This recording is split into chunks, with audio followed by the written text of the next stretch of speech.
Buffalo, Buffalo, Buffalo, Buffalo, Buffalo, Buffalo, Buffalo, Buffalo, Buffalo fanatics, Buffalo fanatics, Buffalo fanatics, Buffalo fanatics, Buffalo, Buffalo, Buffalo, Buffalo, Buffalo, Buffalo, Buffalo, Buffalo. Ladies and gentlemen, I apologize. We are tuned into the Rico Report. Welcome. We got a hot show. Hey, what? Let's go. Playoff weekend. We got a star-studded affair happening tonight. I want to apologize.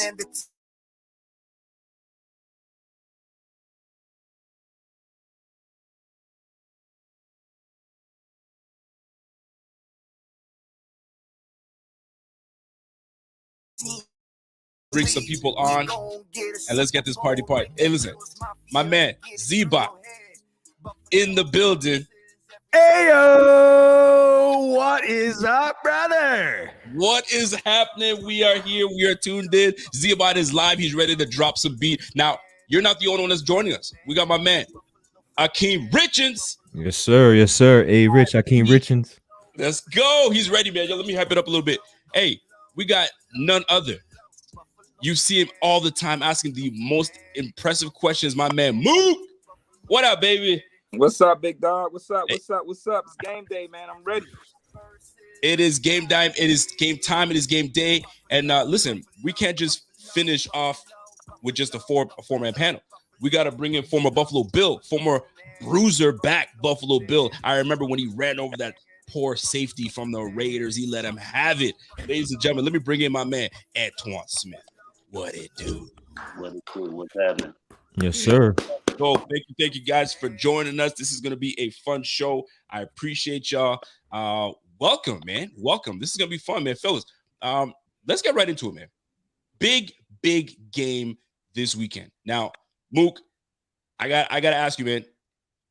All-pro safety, first team. All-pro safety, second team. Jordan Poyer, Micah Hyde. How are you? Why has the NFL been sleeping on these guys, man? Because we're Rodney Dangerfield at NFL. We get no respect. Here it is. The Buffalo has the number one defense, and nobody made the Pro Bowl. It's long overdue, and as much respect earned that Jordan Poyer finally got the All-Pro nod. Even Hyde. I mean, right now, those guys really don't care about that. The All-Pro is more up here than a Pro Bowl, but those guys is locked in the bigger prize of a Super Bowl. So, much deserving for those guys getting that All-Pro status because that comes from your peers and in the league. And, now they ain't got nothing to do but show out tomorrow, You speak to these guys on a daily basis. If not, are they past this whole, man, they keep snubbing us. They don't want nothing to do with us. Are they past it, or is it a chip on the shoulder? Oh, it's a chip on the shoulder, definitely. But they stay locked in. They stay focused at the task at hand. They don't let those little minor accolades bother them. They go out there and got to execute the task at hand, which is stopping New England and moving on to the next dance. As it should be. Now, I don't know if you guys have been living under a rock. I know I haven't. And my man Bark Scott, former Raven, was talking about how to stay warm, how to get the blood circulating. I mean, there's one person that can help us out in this situation. He's played in the league. He's played in Buffalo. My man Antowain Smith. How did you stay warm during these Buffalo winters? And did you take any of those to kind of get things popping a little bit, or what? Man, look at here. Can't get prepared for that, man. The best thing is try to stay dry. Keep on your undershirt at tab time. You go in, you change it, and put on the dry, because once you get wet, it's over with.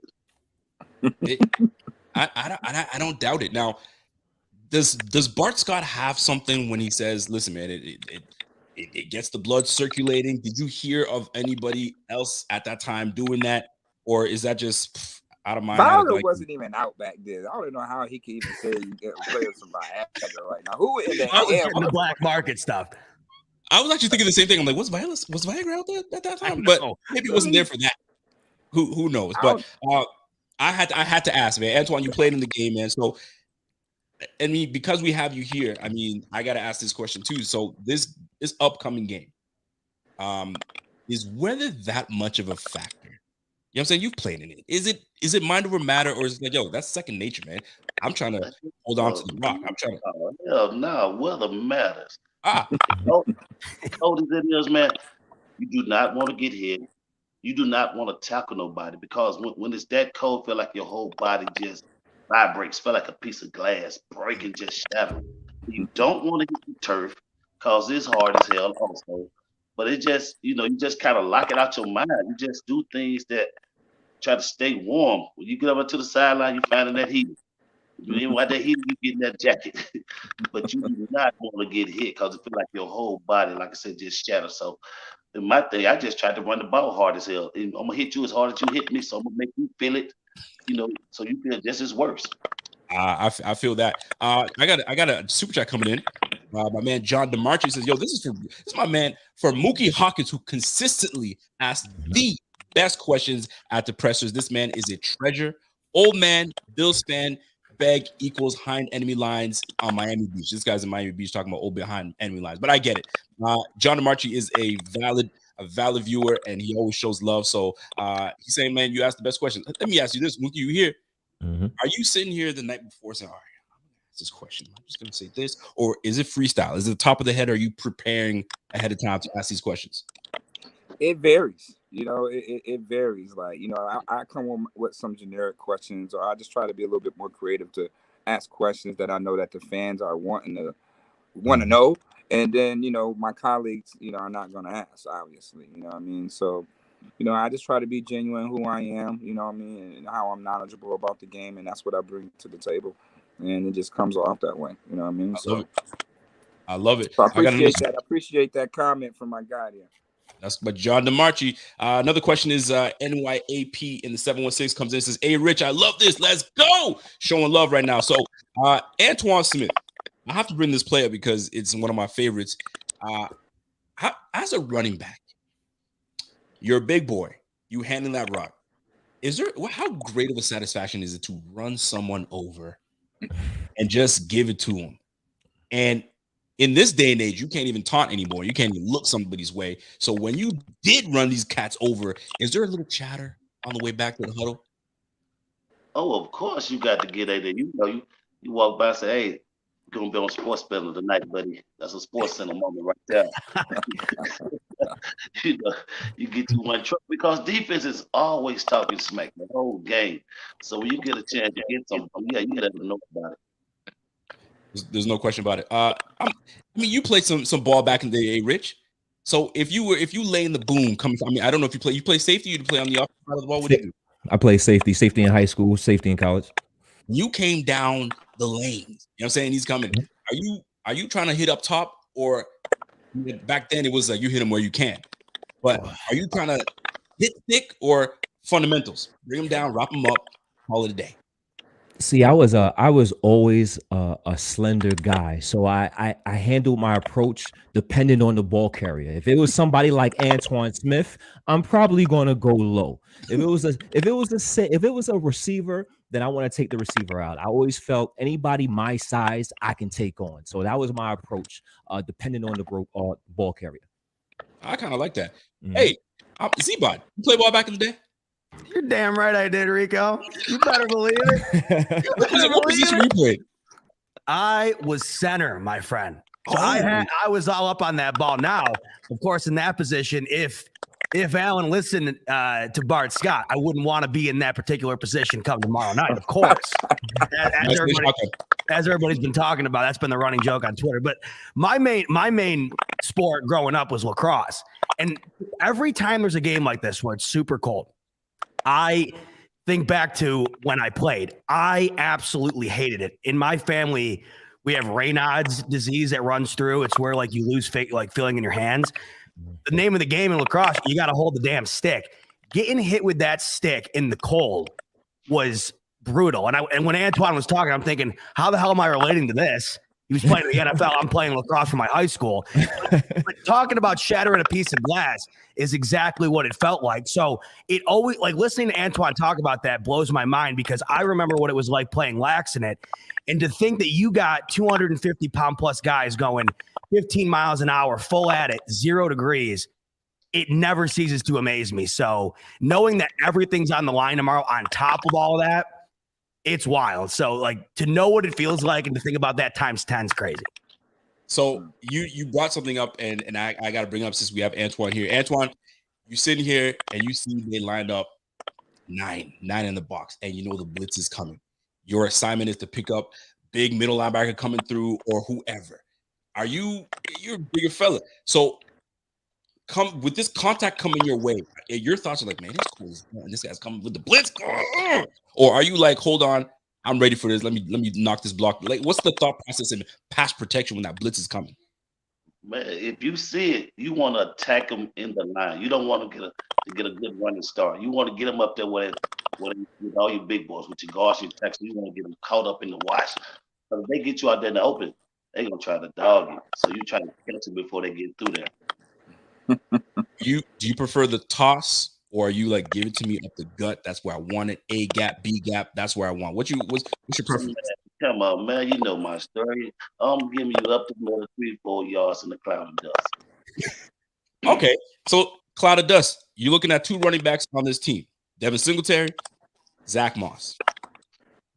Devin Singletary has come on these last several weeks. When you're watching his game, what have you seen that has changed? And have you seen the difference, or it's just they're giving him the opportunity now? He's getting more of a chance now. You know, earlier they was putting everything on Josh. You know what I'm saying? Basically, he was running the ball, throwing the ball. He's doing it all. So now, you know what I'm saying, they're getting a little bit of that load off of him. So now they're giving Moss a chance. They're giving Singletary a chance to run the ball. As long as you give them a chance, I think they can produce, and I think they can, continue to do a good job in the running game. Right. So they're putting some respect on Devin's name. Hey, Twan, let me ask you a few questions here. What's the coldest game that you played in Buffalo? Ooh, man. That's got to be a running list, right, man? Yeah, I think it was Miami. I guess it was against Miami one year. I know it was cold as hell out there. I know that. That's the game I put in my foot. Big 10 Bowens fell on the back of my foot, man. That thing hurt. And then that turf was hard. You know, that old stadium, man, that was a rug over concrete, bro. Yeah. Hard. That thing was hard. No pellets back then. No pellets back then. Yeah, but I played with Culley in New England, though, in the playoff game against Tennessee. It was like negative, 10, 15 degrees, the wind chill. That should be cold, bro. So that's why you went to New Orleans, huh? So that's a great question.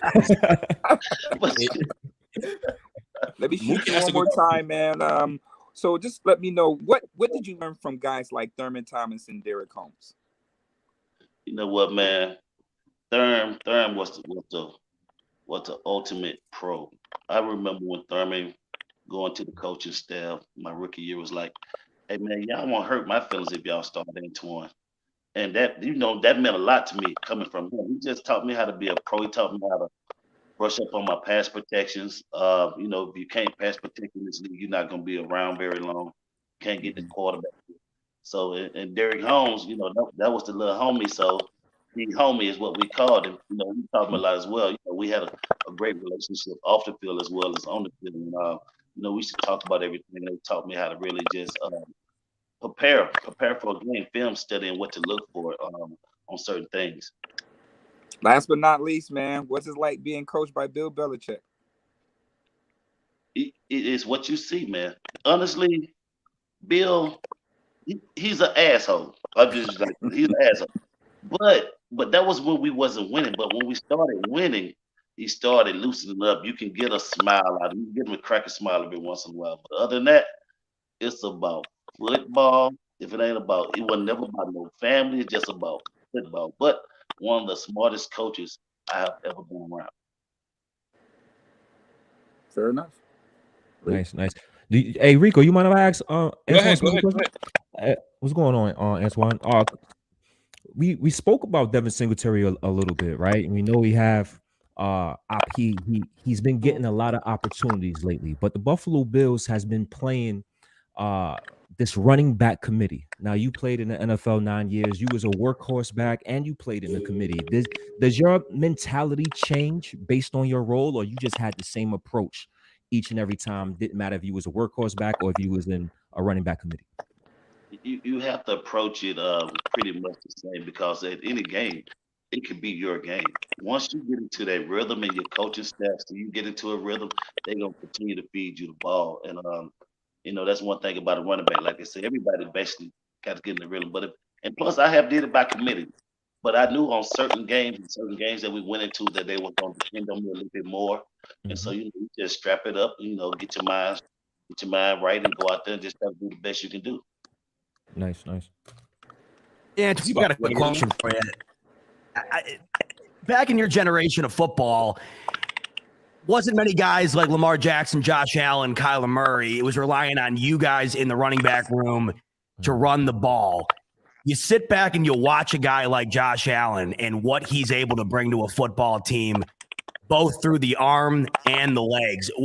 What do you see as a running back that just kind of makes you sit back and just go, wow, I can't believe that's where the game's gone? I mean, the game has gone. It's spread them out now. It's spread them out, throw the ball all around. You know what I'm saying? Unless you Derrick Henry in Tennessee, then they feed it. Which is a good situation. But now everything is wide open, man. You can't even hit no more. It's basically touch. My days, you go across the middle, hey, you was gonna get knocked out. Wasn't no such thing as no targeting. Everything was fair game. And don't get me wrong, I loved it. Because I was gonna try to give it to you the same way you was gonna try to give it to me. So I wouldn't change a thing about it. So, but that's just what it's going to now. They want more scoring, want more excitement in the game. Does that piss you off when you see the targeting calls get laid out, knowing back in your day, a whole different story? Now, some of the targeting calls they call, I don't think they be targeting at all. I mean, what do you expect for the dude to do? Sometimes people they duck trying to avoid the hit, and they can't help but to run right into the hit. But no, man, I mean, I respect the game. I know where it's going. I know what they're trying to do for us, cut down on concussions, everything. But hey, man, let's bring a little hitting back into this thing also. About that, man, 100%. Antoine, I know that. I mean, your time is precious. I do have to ask this question because you played the game, you played the position. It offends me anytime I hear the running back position is a dime a dozen. When you hear that, what are your thoughts? What goes through your mind when you hear type of questions like that? I tell you what, this time of year, everything results back to the running game. You're gonna have to lean back on the running game. So you can say all you want to say about the running game and the running backs are, it's not as important as they once were. But when it all boils down to it, this game tomorrow night, it's gonna be who can run the ball the best and who can defend the run the best. It's gonna be the one that win the game. No doubt. Hey, man, before I guess, Rico sign off, and, you brought at Houston. What you got to say about fellow Houston alumni, Ed Oliver? Big Ed need to tighten up, man. Big Ed need to tighten up. I need a little pressure out of Ed, man. I need a little bit more pressure out of Ed. I need 91 to get in gear. I think we all want 91 to get in gear. I think it's gonna happen. I think he's got a little mojo right now. He's got some momentum behind him. So call him up tonight, Antoine. We could use it tomorrow. Give him a ring. Put something into his head for us. I'm gonna give him something. He needs something. He can't come back to H-Town like that. He got to make a little noise tomorrow night. I'm pulling for you. Yes, sir. Well, listen, if gentlemen, if you have any more questions, I don't know, Antoine. I want to respect your time. If you guys have any questions, you guys can pepper up Antoine. But I appreciate you coming through, my man. Muki, I mean, you could sign off with Antoine and let me know if you have any following questions for him. I got one more. You got to give us a prediction, man. What do you think, man? You played for both of them. You won Tom Brady his first Super Bowl, and it was really much on your back. They had a hell of a game plan. I think they worked towards you in that Super Bowl against the greatest team on turf. Because Belichick is Belichick. He know how to stop those high-powered offenses with a run game. And you have one of your best games in the best game. They don't win that Super Bowl if it wasn't for you. You know what I mean? And Tom Brady doing all this with his hands on his head. My thought is I see you out there high-stepping. Soon when he kicked that field goal, I just saw you high-stepping. I was so happy for you, dog, because I know what you was going through here at, that time. You know what I mean? So it was a beautiful sight to see. But at the end of the day, you got two of your former teams locking horns, man. 2 men enter, 1 man leave. What's your prediction? I'm rolling with Buffalo, man. I'm looking for the score to be something like maybe 20-17. It's gonna be a tight one. Ain't gonna be too much scoring, but I'm riding with Buffalo, man. I like All it. right, my guy. Appreciate your time, my G. I'll talk to you soon. All right, peeps, y'all be good. Appreciate you. Ladies and gentlemen, that's Antowain Smith. I appreciate you, Antowain, and we'll catch him on the flip side, man. That was actually amazing to have some insight from a former player talking about the current game and the things that he went through. So how dope is that? And I think that's refreshing for us to get right into this type of football that we're playing right now. We are going up against a good team. I don't think anybody's sitting here saying that we're gonna wax the New England Patriots because I mean we share a 1-1 record. So Z-Bot, I'm gonna start with you, my friend. What are things that before we get to 3 keys to victory? I want to know what should we avoid in this game. What are things that we should avoid this game that'll at least keep us ahead, or keep us in the game at least? The one thing the Bills haven't been able to avoid in almost every loss they've had this year, and that's allowing a big play. In every game, for the most part, that they have lost this season, they have allowed one massive play to rewrite the script of the game. You go back to Tennessee, Derrick Henry busts one off. They lose by just a couple points. You go back to the Monday night game against the Patriots. They allow a 65-yard run. That's the difference in the game. Leonard Fournette against the Buccaneers, 50-plus yard touchdown run. That game goes to overtime. That's the difference in the game. If this team can do what they do on defense, which is play extraordinary defense, they are 100% in the upper hand here with the better quarterback. The Achilles heel for this defense has been the one play, because how many times, Rico, have you and I come on here and talked about, well, if it wasn't for that one run, well, guess what? That run happened, and it happened again and again in multiple different games. 5 games this year that the Bills have had one-score games, and they've lost all 5. And every single win they've had this year has been by 12+. I'll tell you this right now. That game tomorrow, win or lose, or Buffalo or New England, I don't think it's going to be by 12+. They're going to have to figure out a way to win by less than 12, something they haven't done all year. And I think a big part of that is going to be not allowing a big run. And I think that's going to be a huge, huge factor. They don't allow a big play for New England, who does not have a very thriving offense right now, let alone in the cold. Bills take it, no question. That's a good point. The big play. I mean, splash plays. I mean, we're part of them. We have them. If it's not Josh ripping you for a 30-yard run, is Stephon Diggs getting you on a 45-yard bomb, right? Or is Dawson Knox with a special catch? But it to me, avoiding is that silly turnover. That one where you're like, why did you do that? Or how did you let that happen? Or punt return and we give it away, or Matt Hack taking his sweet time kicking the football. We just avoid that one turnover. We're good. I mean, let's talk about it. The last game we had, 0 turnovers, no interceptions. Josh Allen came through, protected the football. So for me, I mean, it's an obvious that we cannot turn the football over, especially to give them their spots in our red zone or even in the green zone, whatever you want to call it. We just can't have that. Hey, Rich, what do we avoid? What do we do? Hey man, I have to continue to beat that drum and say the turnover battle, man. It's definitely the turnovers. In my head, I'm stubborn. In my head, the Bills lost to the Indianapolis Colts. Everybody else, the Buffalo Bills lost to. The Bills beat themselves. So that's the makeup I have in my head, and we have to limit these mistakes. We have to limit these turnovers. We had 3 turnovers against Atlanta. Thank God.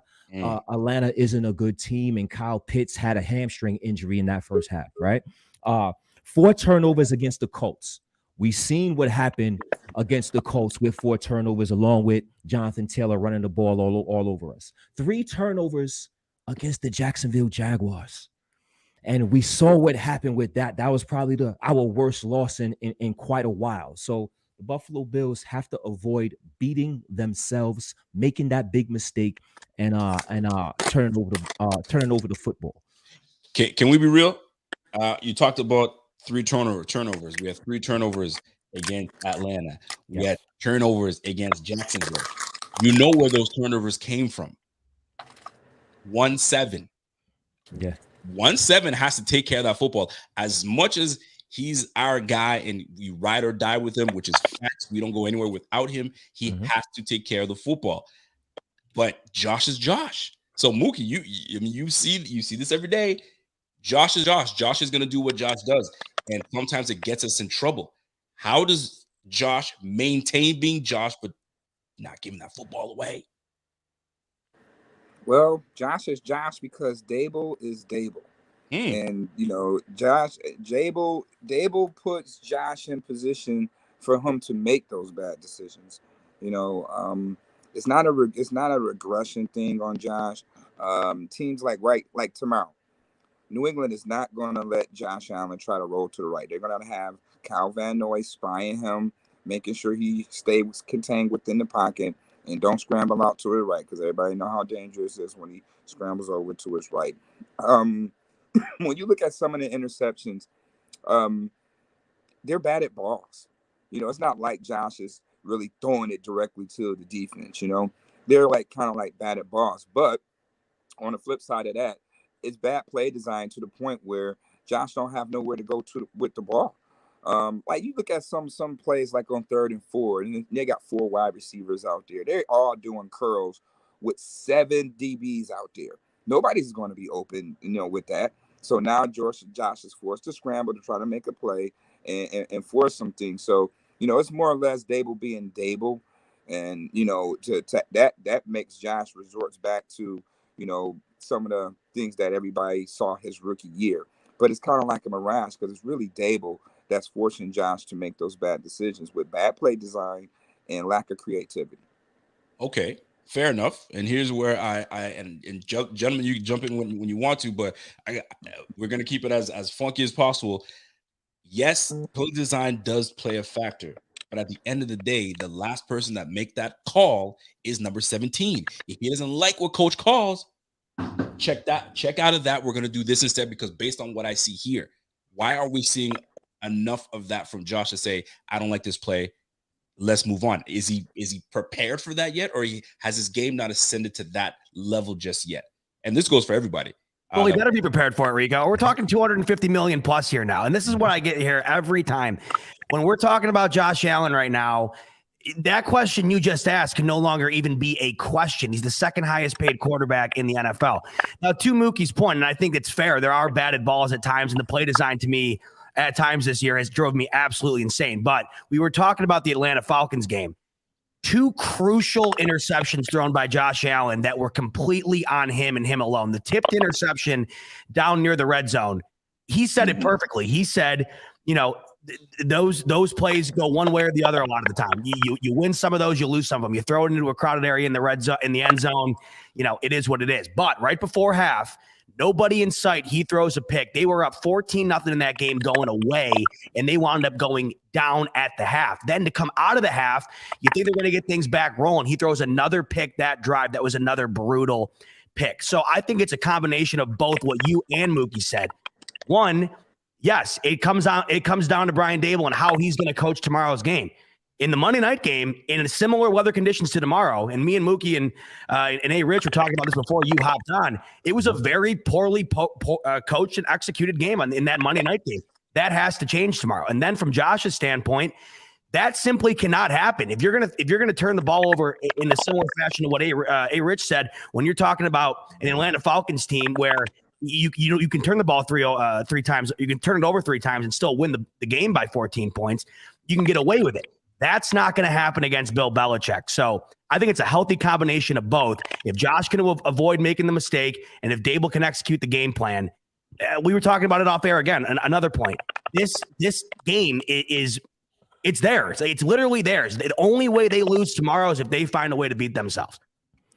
Brian Dable has been with Josh since Josh came into the NFL, right? So he should understand the mentality of his quarterback. This is why I agree with Muki in terms of play design and is on Brian Dable, because Josh, we all know that he wants to win.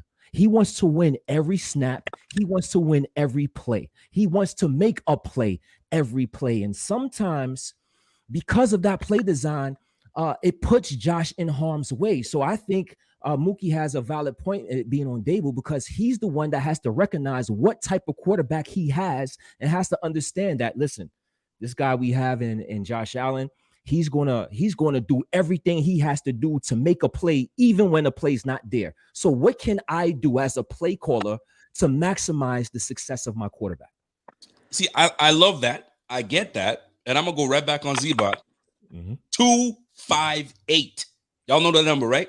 That's what's in his bank account right now. So if I call a play from way up there and you don't like what you see, I've given you enough dollar signs and dollars in your bank to say, Diggs, we're not doing that. Or in the huddle, look up, like if Diggs says, hey, I'm beating my guy, he can't handle me. But coach said to run this. No, you are the man now. You call the play that you like that puts you guys in success, in a position of success. So it's going to be crucial, man. We're going to be watching number 17. 17, there's a lot of pressure on 17, which brings me to my next question. No doubt. How much pressure is on Josh Allen to get this dub for Buffalo? The whole city is watching you. The whole city is like, put it on your back. How much pressure is on that man? Mook, let me start with you. Then Rich, I'm going to go to you. Or is there a lot of pressure? Let me just finish up on the Josh thing. Josh do have full reign to make any audible and things like that. But if you could recall in the game last week, they didn't turn the mic off. And it was like 3rd and 4, 3rd and 3, or something like that. And you clearly heard Dable say, chuck it downfield. You know, that's bad coaching where he could have just easily checked it down, got the first down, keep the drive alive. But it's Dable telling Josh, hey, screw it, chuck it downfield. So you're giving your quarterback a chance to make a bad decision, and you know that's the excuse. He always covered for Josh, even when the New England game. I'm gonna take you back to game 1, right? Beasley was wide open over the middle of the field. I don't know why they threw it to Gabe Davis.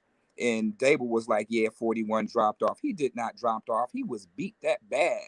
But Josh is throwing it to Gabe Davis, who wasn't open. And then Beasley, man, was able to get at the hand on the ball. But if he just clearly throws it to Beasley, we won't be having this discussion. The Bills win the game 14-17. You know what I mean? Once again, what the Jets game, everybody had a screen. It was quick game. Stiggs had a screen. Knox had a screen. Singletary had a screen. Whatever happened to the audible when John Brown used to get that tunnel screen? We're not running plays that work. It's too much sporadic ass play calling. And the scary part about it, the Bills are still one of the highest scoring teams in the league. If we had any type of consistency with executing offensively, the Bills would be averaging 40 points a game and pretty much would be a number 1 seed at this point. But, you know, pressure for Josh Allen, I don't think it's really pressure for Josh Allen. I think Josh Allen really performed well under pressure. This team here is not this game right here is not going to be about Josh Allen. It's going to be all about the Buffalo Bills and this defense shutting down the run. I'm gonna definitely agree with that. I'm gonna pass it on to Rich, man. Pressure bust pipes is what they say. So talk to me, man. What is the deal? Is there a lot of pressure on Josh, or pressure's not on Josh, man? That's on the defense. Like, what's the deal? What are your thoughts? You're muted. You're muted. Apologies. It's a bunch of pressure on Josh Allen, man. You do not want to lose to Mac Jones at home, right? You do not want to lose to the rookie quarterback where we call Macaroni Jones. That's right. At Highmark Stadium. Noodle arm. On top of that, right? There's a lot of Josh Allen haters. There's a lot of Josh Allen haters, and they like to throw around this word regression. Like Josh Allen regressed. He had 4,400 yards passing and 763 yards rushing. That's crazy. Crazy numbers. If that's regression, I will take that every time. But it will be highlighted if the Buffalo Bills indeed lose this game. The Josh Allen haters are waiting to come out the woodworks and say how much Josh Allen regressed. And last but not least, 258 million reasons. Right? He's worth $250,000. Any athlete that's worth $250,000 has pressure. So because of those things, man, it's a ton of pressure on Josh to get this done. I'll tell you what, out of all the languages in the world, my man A. Rich decided to speak facts right there. All right, listen, the amount of pressure, I would say if you look around the landscape of the playoff picture right now, quarterback-wise, Allen's right there at the top in terms of pressure for multiple reasons. One, like A-Rich said, it's the obvious one, 250 million reasons, but everybody already knows that.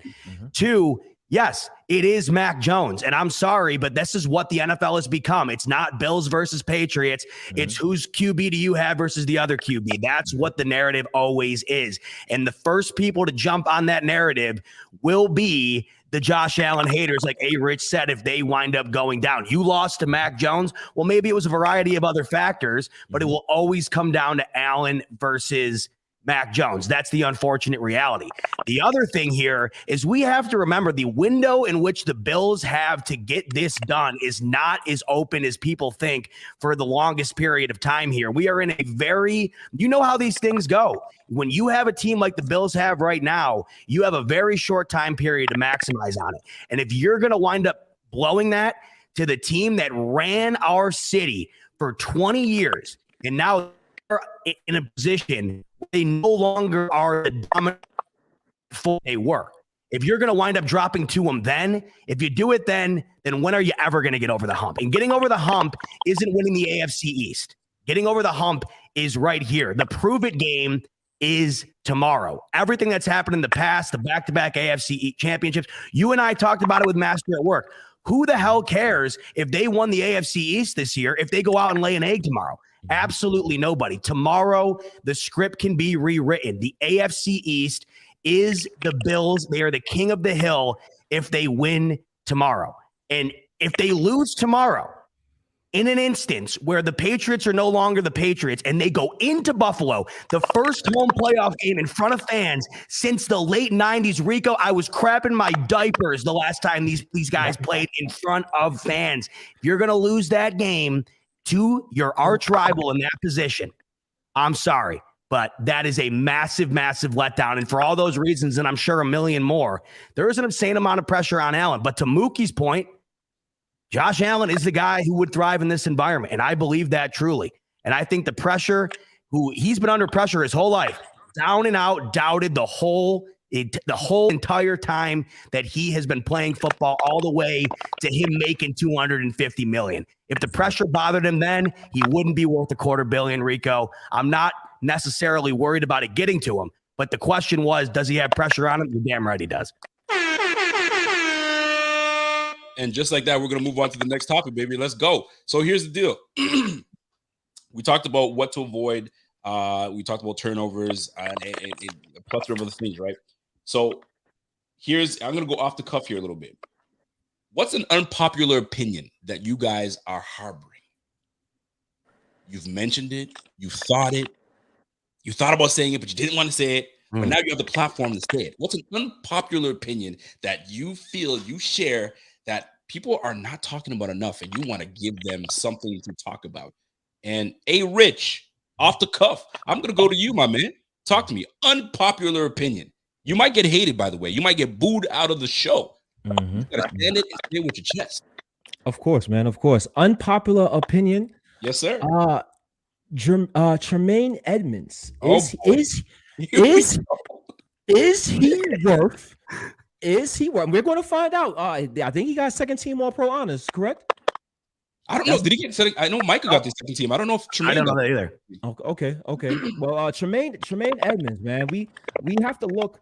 Z-Bot talked about window of opportunity with the Buffalo Bills, right? Josh Allen is going to make $16 million next season, and then it balloons up to $39 million the season after that, $41 million the season after that, and $51 million the season after that. So the cap is going to be strapped for the Buffalo Bills. How much is Tremaine Edmunds worth?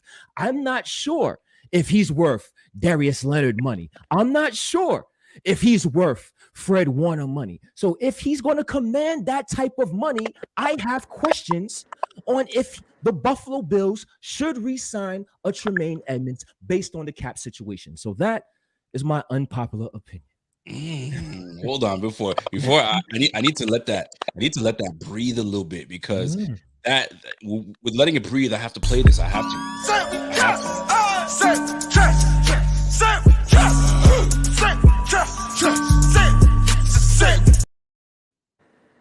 There it is. You got to say it with your chest, and you did that. So here it is.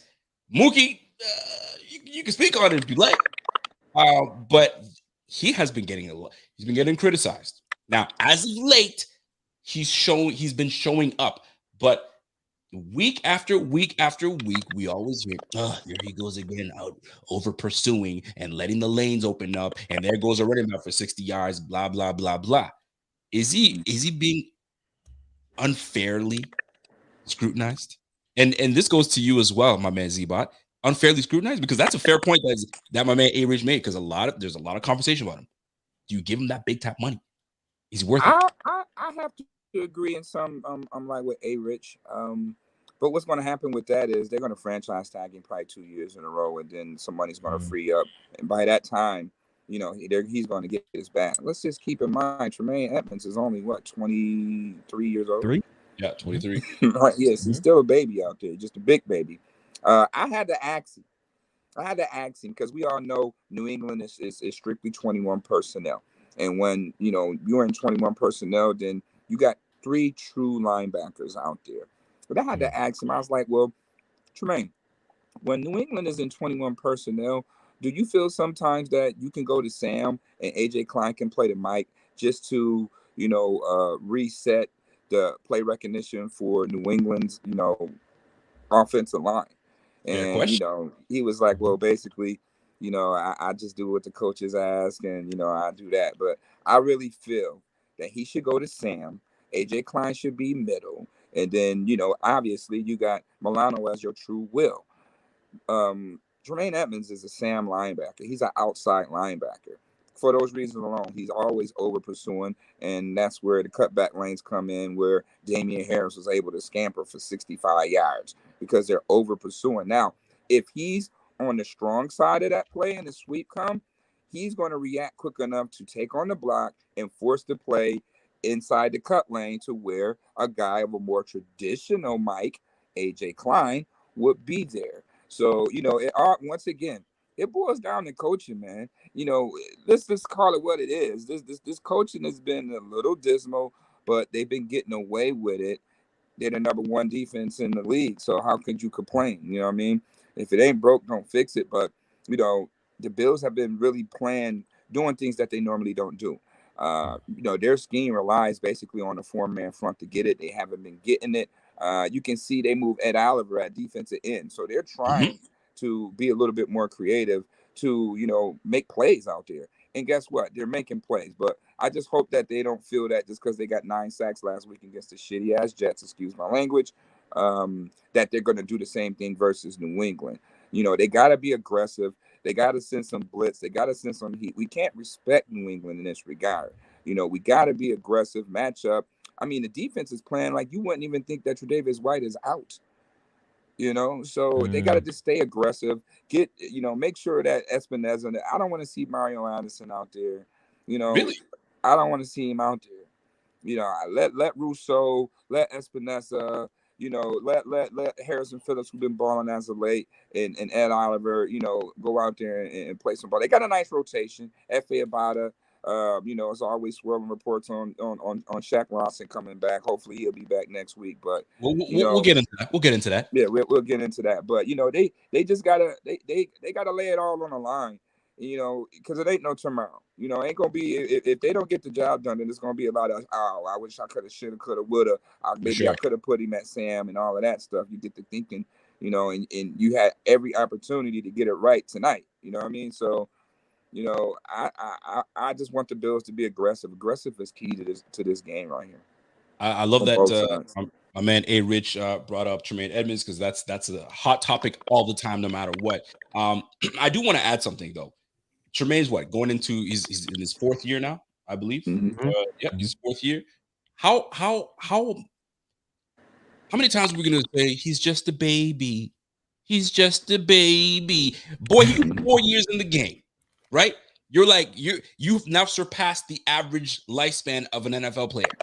So how long does he get to keep that label of just a baby? You know what I'm saying? So I'm in the mind frame of put up or shut up now, man. You're going into 5th year.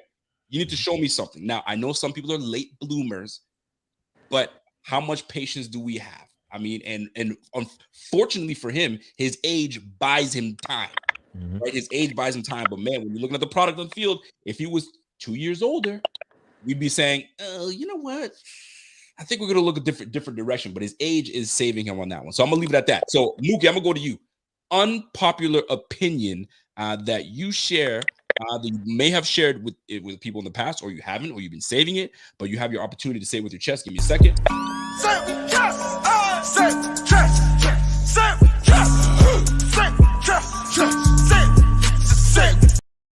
Say it with your chest now. Let's go. I'm gonna say it with my chest. The Bills just need to coach him up better. You know what I mean? When you look at it, he's at Virginia Tech. He was outside linebacker. He wasn't in the middle of the field. He was playing outside linebacker. And then I'll tell you what, if Tremaine Edmunds played anywhere else, he would be like a Micah Parsons. He would be coming off the edge, you know, all that stuff. Imagine him and Rousseau on the same side. All that blending, all that, you know, that is a matchup nightmare. That comes with coaching. You know what I mean? Like, you got to put your players in position to make the plays, you know, so they got to do a better job with that. And Bills is always good for taking somebody that will play one position and putting him in another position that, you know, is going to take him time to develop into, you know, so they just got to coach up better. Coach him up. It's all about coaching him up. And you're absolutely right, because a lot of times what we see is a player that may had issues with Buffalo or didn't perform in Buffalo, and they go elsewhere and they become a freaking star. And you're like, why did he do that with us? And you kind of look back and be like, yo, who was coaching? Yo, who was he sitting beside? Or who? You start asking all these questions. So, but I do like that. The fact, move him around. If he's that freak of an athlete that he is, 6'5", 240, runs a 4.5, 4.4 40, fam, move him around. Now, do they believe in him? That's another question. But I do like that. I do like the fact that you mentioned that he's got to get coached better. I like that a lot. Z-Bot, unpopular opinion that you share that most people don't know, and you need to share that with them. And you know the drill. You got to say it with your chest.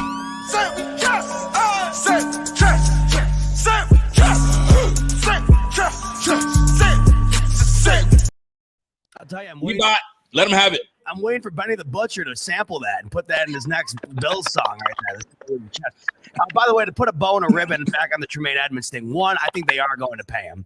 It's their guy. It's Bean and McDermott's guy. I think that's what winds up getting it done. Plus, you're talking about a captain of this defense, and I understand what you're saying because I'm all with you, Rico, and he's still a baby. Yeah, but he is on the younger end of that entire class. He's a captain. I don't understand why he's constantly questioned to the extent in which he is. Not everybody's going to come out of the draft and be Micah Parsons.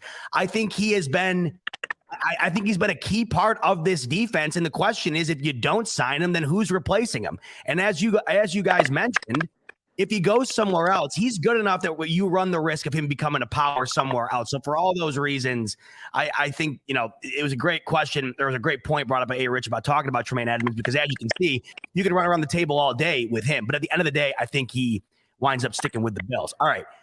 Say it with your chest. My unpopular opinion, Josh Allen's not good in the cold. Josh Allen is not good in the cold and has not proved that he's an elite quarterback in the cold weather. Why do you think there's a constant argument for the Bills to build a dome? When the Bills were going out a few weeks back, I forget which game I was at, but I think it was the Atlanta game, if I'm not mistaken. Now that everybody's into sports betting, it's the big thing now. And me and my buddies every weekend, we talk about, what's the bet? And as big Bills fans who are constantly locked into the team, you always feel like you got some sort of, epiphany of what you think might happen, one bet here or there. And my lock of the day that day was Josh Allen under yards, 100%. There's no possible way. I think it was at 240. He's not cracking it in this weather. When you break it down, the unfortunate reality here is in the cold weather, which guess what? It's cold in Buffalo from the months of November to God knows when. It varies up here. You never know. It could be 20 degrees in July, the way things are in Buffalo. But the reality of the situation, when it's below freezing on the football field, Josh Allen has the worst completion percentage in the NFL. He's at a 50% clip when the weather is at freezing. And he also has a 6 yard per attempt, which is ranked in the low 30s in the NFL. He's got a 6 to 7 touchdown to interception ratio as well. And we saw that on display in multiple games this year where it's been cold out. And tomorrow just so happens to be one of, if not the coldest game in Bills history. I don't give a damn what Josh Allen has done in the cold prior to this. If you can figure it out tomorrow, that's all that matters. But the narrative within this fan base that you can't say anything to do with a criticism of Josh Allen pisses me off more than anything. I hate it. I hate it. I love the guy more than the next guy. I absolutely do. I love the guy. He is the reason for once in my life I am going to a playoff game tomorrow and watching it in person. I can't wait. I'm indebted to the guy.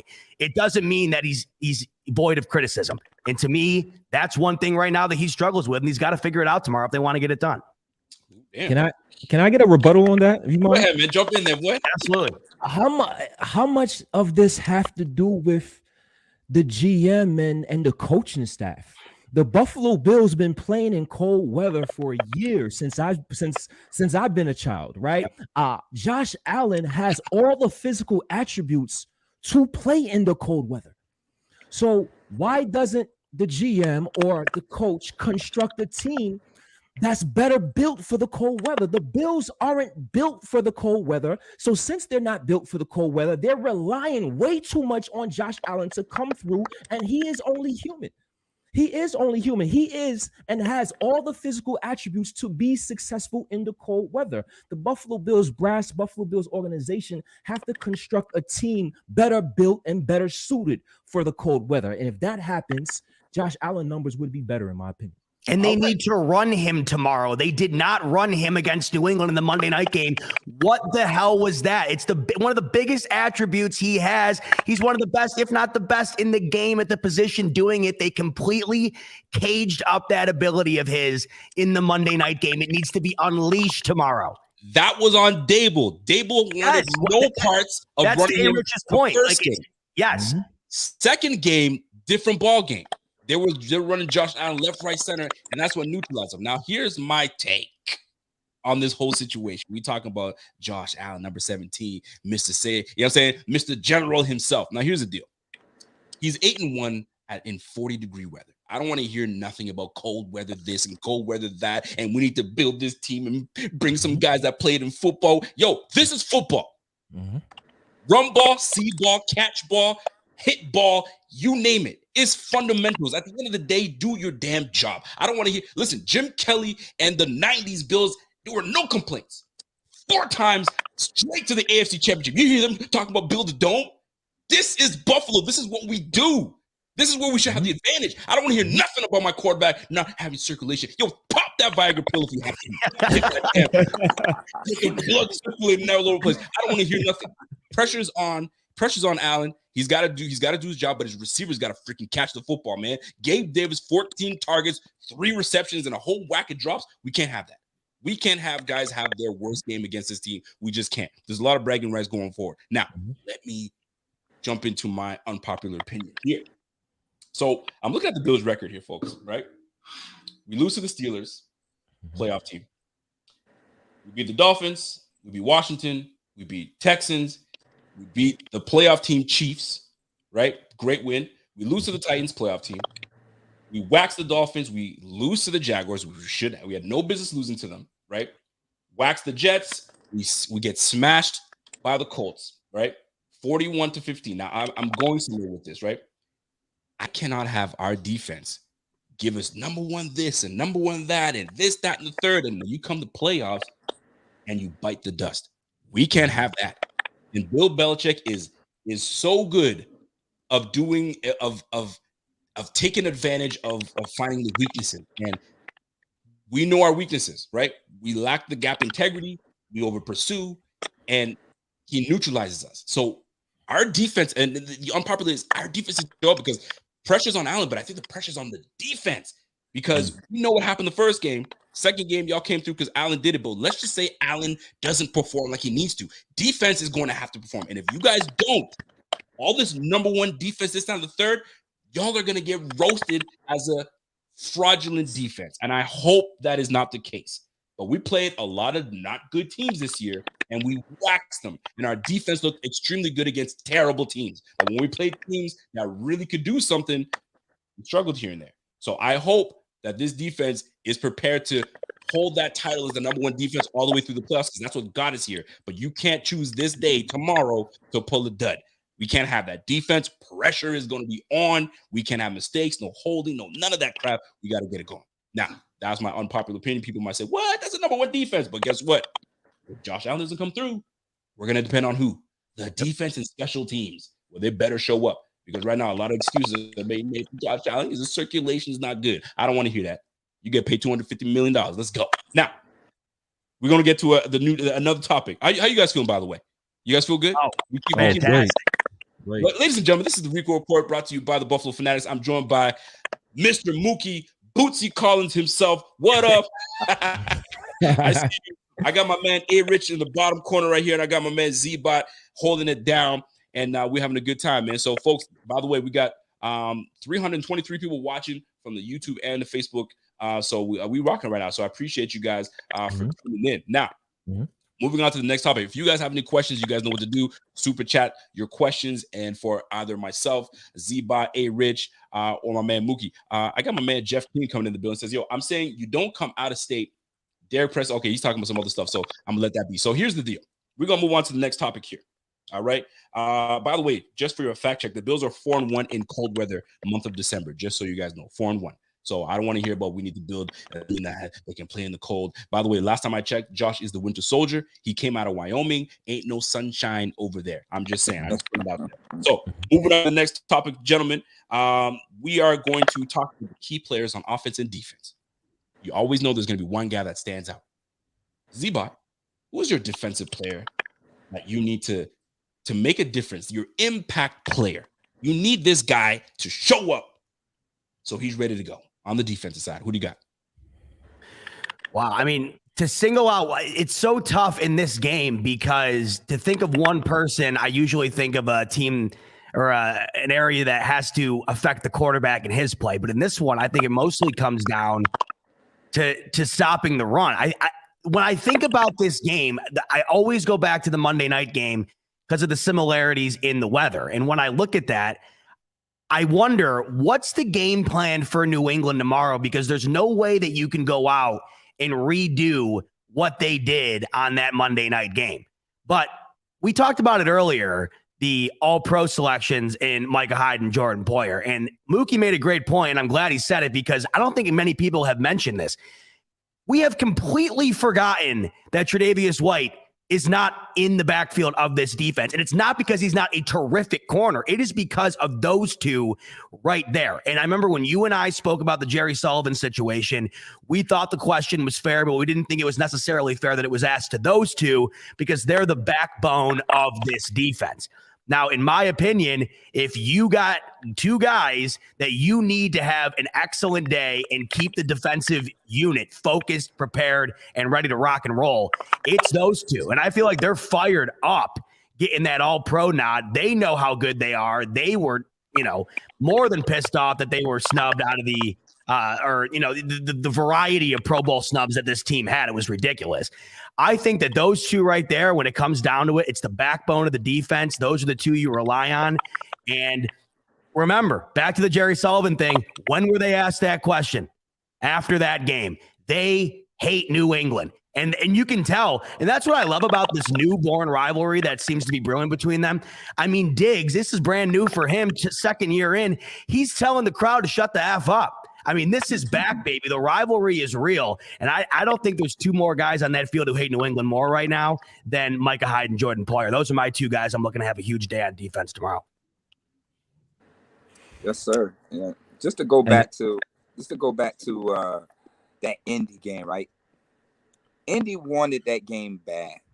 They played like they had something to prove that game. And then we got guys like Justin Zimmer was out there starting and stuff like that. You got to look at who was really out there during that onslaught where Jonathan Taylor was an MVP candidate because of, we wasn't good up front that game. And, Indy has something to prove because of the playoff game going forward. You know what I mean? Because you see the intensity was there, but after that, the intensity went away because they done lost to just about everybody. They lost to Jacksonville. They got blew out by Jacksonville. By the way, when they had to win the game, when they, so they just wanted that game more, and it just made the Bills look bad. You know what I mean? That in reference to that. But Jerry Sullivan, if he said that anywhere else to Micah Hyde probably would have punched him in the face. No doubt. Actually, Muki, that's were you in the room for that or no? Yeah. So you felt that energy. Rare opportunity. I just want, that's just my question. Like the energy in the room immediately. Like, does your ears perk up? Like, what goes down there? Because I'm listening on the radio with my dad on the way home, and I mean, it was what it was, man. You kind of just like, no way. Because as a fan, you're thinking it, man, right? You're like, that game was kind of embarrassing, but to ask it, that's a whole different ball game. Mm-hmm. Mm-hmm. Yeah, I was like, ooh. It takes a lot for Micah to get pissed off. Right. You know what I mean? And I'm telling you, he was heated. I'm telling you, if it was anywhere else, he probably would have punched Jerry in his face about that. I mean, but let's be honest. What type of question is that to ask, though? It's a fair question. Yeah, see, that's well, Mookie. Well, hold on, Rico. We got to explain ourselves. Are you embarrassed? We do have to do it. Really? Well, are you Mookie, embarrassed? Well, the point that me and Rico made afterwards, right? The point was we thought it was a fair question because, in my opinion, absolutely embarrassing. The narrative, at least, that you lose to a team that throws the ball 3 times. It was the only story of the week that week. So that to me is. It's synonymous with embarrassing. But me and Rico, we spoke about it afterwards. We were both in agreement that the question, despite it being, very polarizing, was somewhat fair.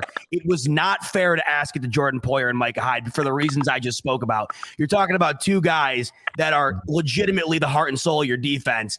It just felt like asking those 2 in particular. Obviously, when you're asking those 2 guys, it's essentially asking them if they're embarrassed, and that was the tough part of it. Well, you could have asked them that against Tennessee when Derrick Henry ran over. Are you embarrassed that Derrick Henry ran all over you? It's the same thing. You know what I mean? Like, nobody's talking about that. I would feel like it's more embarrassing that Derrick Henry ran all over them the way he did. It was one big run they had because of gap integrity. It wasn't like, it was just having their way with the run. And then, the world of the pause, they don't tackle good. Leonard Fournette said it in the Tampa Bay game. We know the Bills don't tackle. They took all of that stuff personal. They've been playing lights out ever since. I think it was more about Mac Jones only having 3 pass attempts. Is what struck a nerve to the Bills fans that's upset, or even Rico that feel that it's a legitimate question. You're not supposed to lose to a team in the NFL when the quarterback has 3 passing attempts. So that's why I think it. That's coaching, bro. You gotta give Belichick all the credit in the world. That's just straight coaching, bro. Like, look at it. It's 50, 60 mile per hour winds. What you think they're gonna do? He know that his quarterback don't have a strong arm to do that. You know what I mean? So that's coaching. You know what I mean? And then the recipe for Bill Belichick, he runs the ball. He keeps those high-powered offenses off the field. He controls it with a sound run game. Why you think the New York Giants beat the Bills in Super Bowl 25 with O.J. Anderson, old ass? Yeah. It's the same thing. It's the recipe. Why you think they won with Antowain Smith when they beat the greatest show on turf? It's the same thing. If you don't understand Bill Belichick by now, you will never know.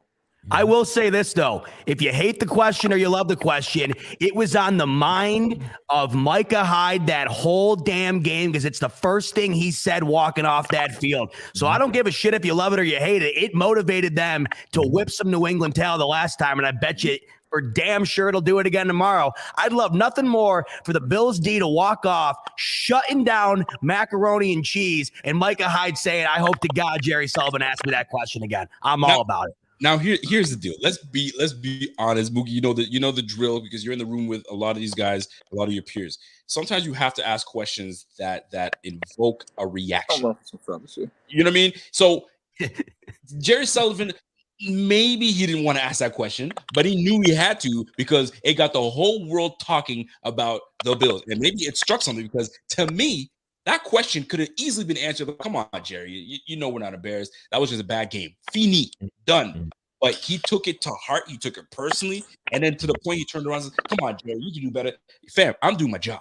I'm asking questions." Now, there was context in all this whole situation, though, right? Because it ran 40 plus odd times, threw the ball three. The question, it sucks because this, Muki, because they only bring the captains out to speak at the big pressures from what I understand. So I'm sure he wanted to ask the guys that really mattered, like the linebacking crew and the defensive front getting pushed all the way around. So fair question. You can't hate the man for doing his job. He did what he's supposed to do. And that's the nature of the game. These guys, I mean, today's day and age, man, these guys are getting softer these days, man. Yo, you getting personal for me. You're getting all emotional. It's not. To be fair, Jerry was kind of arrogant about it afterwards, coming on Twitter and just talking the way he was talking. He was kind of beating that dead horse a little bit. But in my opinion, it was legitimate as well. You have to take the good with the bad, right? When you come up there and say, "Wait, the Bills are number one in this and number one in that and number one in this and number one in that," they happily answer those questions, right? They happily take that. So you have to take the good with the bad. That's the beauty of the game. So now I asked Z-Bot who his impact player was. Did you talk? I wasn't sure if you nailed an impact player on the defensive side. I think with? I fell out. I would say, I mean, it's funny when you think of Jordan Poyer and Micah Hyde. Isn't it impossible to think of them without thinking of the other? Like you think of one with the other. They're like it's like a double-headed dragon. So that's what I went with there. Those two guys. All right. Hey, Rich, your defensive player that you need to step up, or you feel that they're going to be an impact in this game. It's hard to pinpoint just one. It's hard to pinpoint just one player. So I'm going to keep a group, and that's the front four. The front four in its totality, right? Isaiah Wynn is out, right? So the defensive ends for the Buffalo Bills against whoever is taking the place for Isaiah Wynn is going to be vital in this ball game, right? Let's look at Damian Harris, 2 games against the Buffalo Bills, 28 attempts, 214 yards, 4 touchdowns. Those are MVP like numbers if he's playing the Buffalo Bills every week, and that cannot happen. So the Buffalo Bills definitely have to win the battle in the trenches on the offensive side and the defensive side of the ball as well. I like that a lot. I'm gonna jump in, then I'm gonna make Muki give me his defensive player. I can't believe I'm about to say this because I'm on record saying, yo, if we just move on from this player next year, I'm good. I'm straight. But I can't believe I'm about to say it, but I'm about to say it. Harrison Mother effing Phillips has been playing lights out. He has gained the weight. He is manning that one tech, and not only that, he's penetrating. He's showing us the old Stanford, you know what I'm saying, Mr. Harrison Phillips, and he's been playing lights out now. If we have him, because the mind frame of Harrison Phillips when we played the Patriots back when they beat us like that was different. Now, also, Starla Tulele was not in that game. He was out, I believe, it was either injury or it was in COVID. I can't remember exactly what it was, but he wasn't playing that game. So we were out of sort. Now we're as healthy as we have been. Harrison Phillips to man that middle, to really plug that gap, is going to set the tone for our guys Milano, for our guys Tremaine Edmunds to shoot caps if they need to, scrape if they have to. But Harrison Phillips, I can't believe I'm saying this, but if he comes in and does what he's supposed to do, he's not only earned this extension that he probably could get for next year, but my goodness, he's going to be a nice key cog in the defense alongside Greg Rousseau, Epinesa, and Oliver. I mean, for the young guys that we have. So I'm hopeful for Harrison Phillips to jump in and do what he's got to do. Luke, I'm gonna pass it to you. Who's your defensive player or group that you feel that is going to be impactful for this upcoming game? Hold on, man. I got one more thing to say with my chest, man. We'll put that. Oh, let me put it up for you. Hold on. I can't let you just say nothing and not have that go on for you.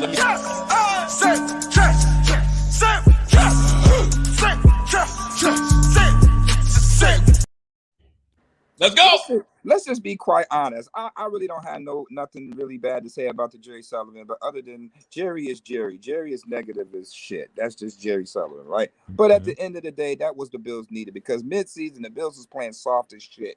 All right. How do you lose to the Jacksonville Jaguars? Analytically, teams know that back and then Josh Allen was keeping the ball. He's never giving it to Singletary. Analytically. And the Bills are just playing soft. You know what I mean? We was playing soft on offense. We playing soft on defense. When you got teams talking, when the Jacksonville Jaguars said that the Bills are playing soft, that goes throughout the league. All right. So me being the coach and we playing the Bills, I'm motivating my team like, yo, I wish I would lose to the Buffalo Bills when they just lost to Jacksonville. And that's going to get a team fired up to go out there and beat the Bills. And that's where you had it. The Bills was playing soft as shit until McDermott at halftime in that Tampa Bay game cussed everybody out. He got on Dable's ass and they just started balling. You know what I mean? They just started balling. They started playing all out, leaving it all out there on the floor. And they've been balling ever since. They got to stay persistent with that. They can't just get comfortable and say, okay, we could go back to being what we once were. That has not been working. They got to stop playing soft-ass football. This is the playoffs. It's when to go home. If you want to find a time to play soft now, the Bills won't be able to, pursue that ultimate goal. So, yeah, the Bills is playing soft as shit mid-season. I'm glad they finally snapped out of it. Say it with your mother effing chest. I like it. I like it a lot. I mean, it's very easy. I mean, I could go to the offensive side of the ball, and I will. I want to know who you guys need to step up on or impactful. I mean, we know 17 has to show up. So I'm going to eliminate 17 from the equation. Who on the offensive side of the ball are you looking forward to that is going to be impactful for this game, that you need him? If this person goes down, you're like, oh, crap, right? Hey, Rich, let me start with you. What you got? Devin Singletary, man. Speak on Devin Singletary has been playing like a running back one when he's got the production. Last 4 games of the season, Devin Singletary, 76 attempts, 347 yards, 4 touchdowns. The Buffalo Bills are 4-0 in that span. The 4 games prior to that, Devin Singletary, 32 attempts, 149 yards, a big fat donut in TDs, and a 1-3 record for the Buffalo Bills in that span. So the Buffalo Bills have to stay consistent in implementing that run game. And that run game is not only Josh Allen, but it's Devin Singletary as well. Great call on that. I will say, though, the last 4 games, we played some cupcakes. I'm gonna keep it real. And the 4 games before that, it was a bit of a gauntlet. Right? I mean, we had the Saints, we had the Colts, we had the Patriots, the Bucks. So we had some teams to play. So it does factor in. But you're damn right. There's a sense of confidence in Devin Singletary, and I hope they don't go away from Devin Singletary. Hey, Rich, you came with it right there. Muki, offensive side of the ball. Who's that person? Who's that group? Who's that guy for you? I got mixed feelings on this offense, man, because the Bills have so many damn weapons for them to I just don't understand why we don't use Isaiah McKenzie more.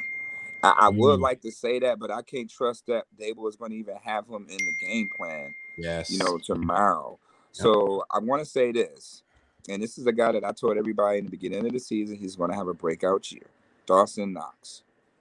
Dawson Knox will be the X factor tomorrow. I like that. I like it a lot. I'm gonna run with that. So I got Dawson Knox. I got Devin Singletary.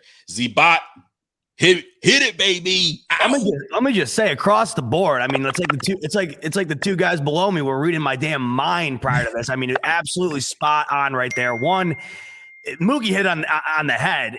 You can't even have the faith of relying on Brian Dable to incorporate McKenzie into a game tomorrow, even though when he has had the opportunity, he has taken advantage of it every single time. It's besides the point. It's absolutely ridiculous. Then to A. Rich's point, you get Devin Singletary involved. And I understand you said cupcakes, Rico, but we played some cupcakes earlier on in the year, and Singletary did not have those type of games. Sure. Something has happened within Devin Singletary in this line recently, and it could not be happening at a better time. It's huge.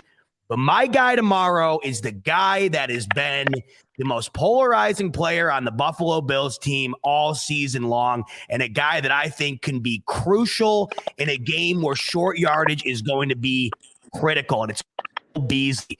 He only cracked 100 yards once this year. You want to talk about a guy who has had everybody and their mother riding him all season long.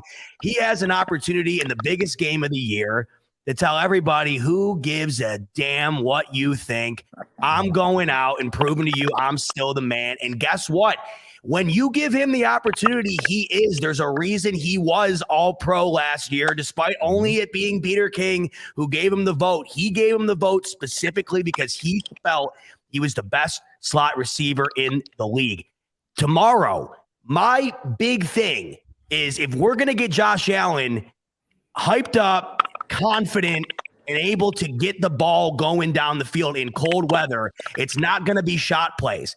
And if you're going to be throwing the ball over the middle, tic-tacking down the field, it needs to be done with Cole Beasley. And I don't think there's many other players in the league who do it better.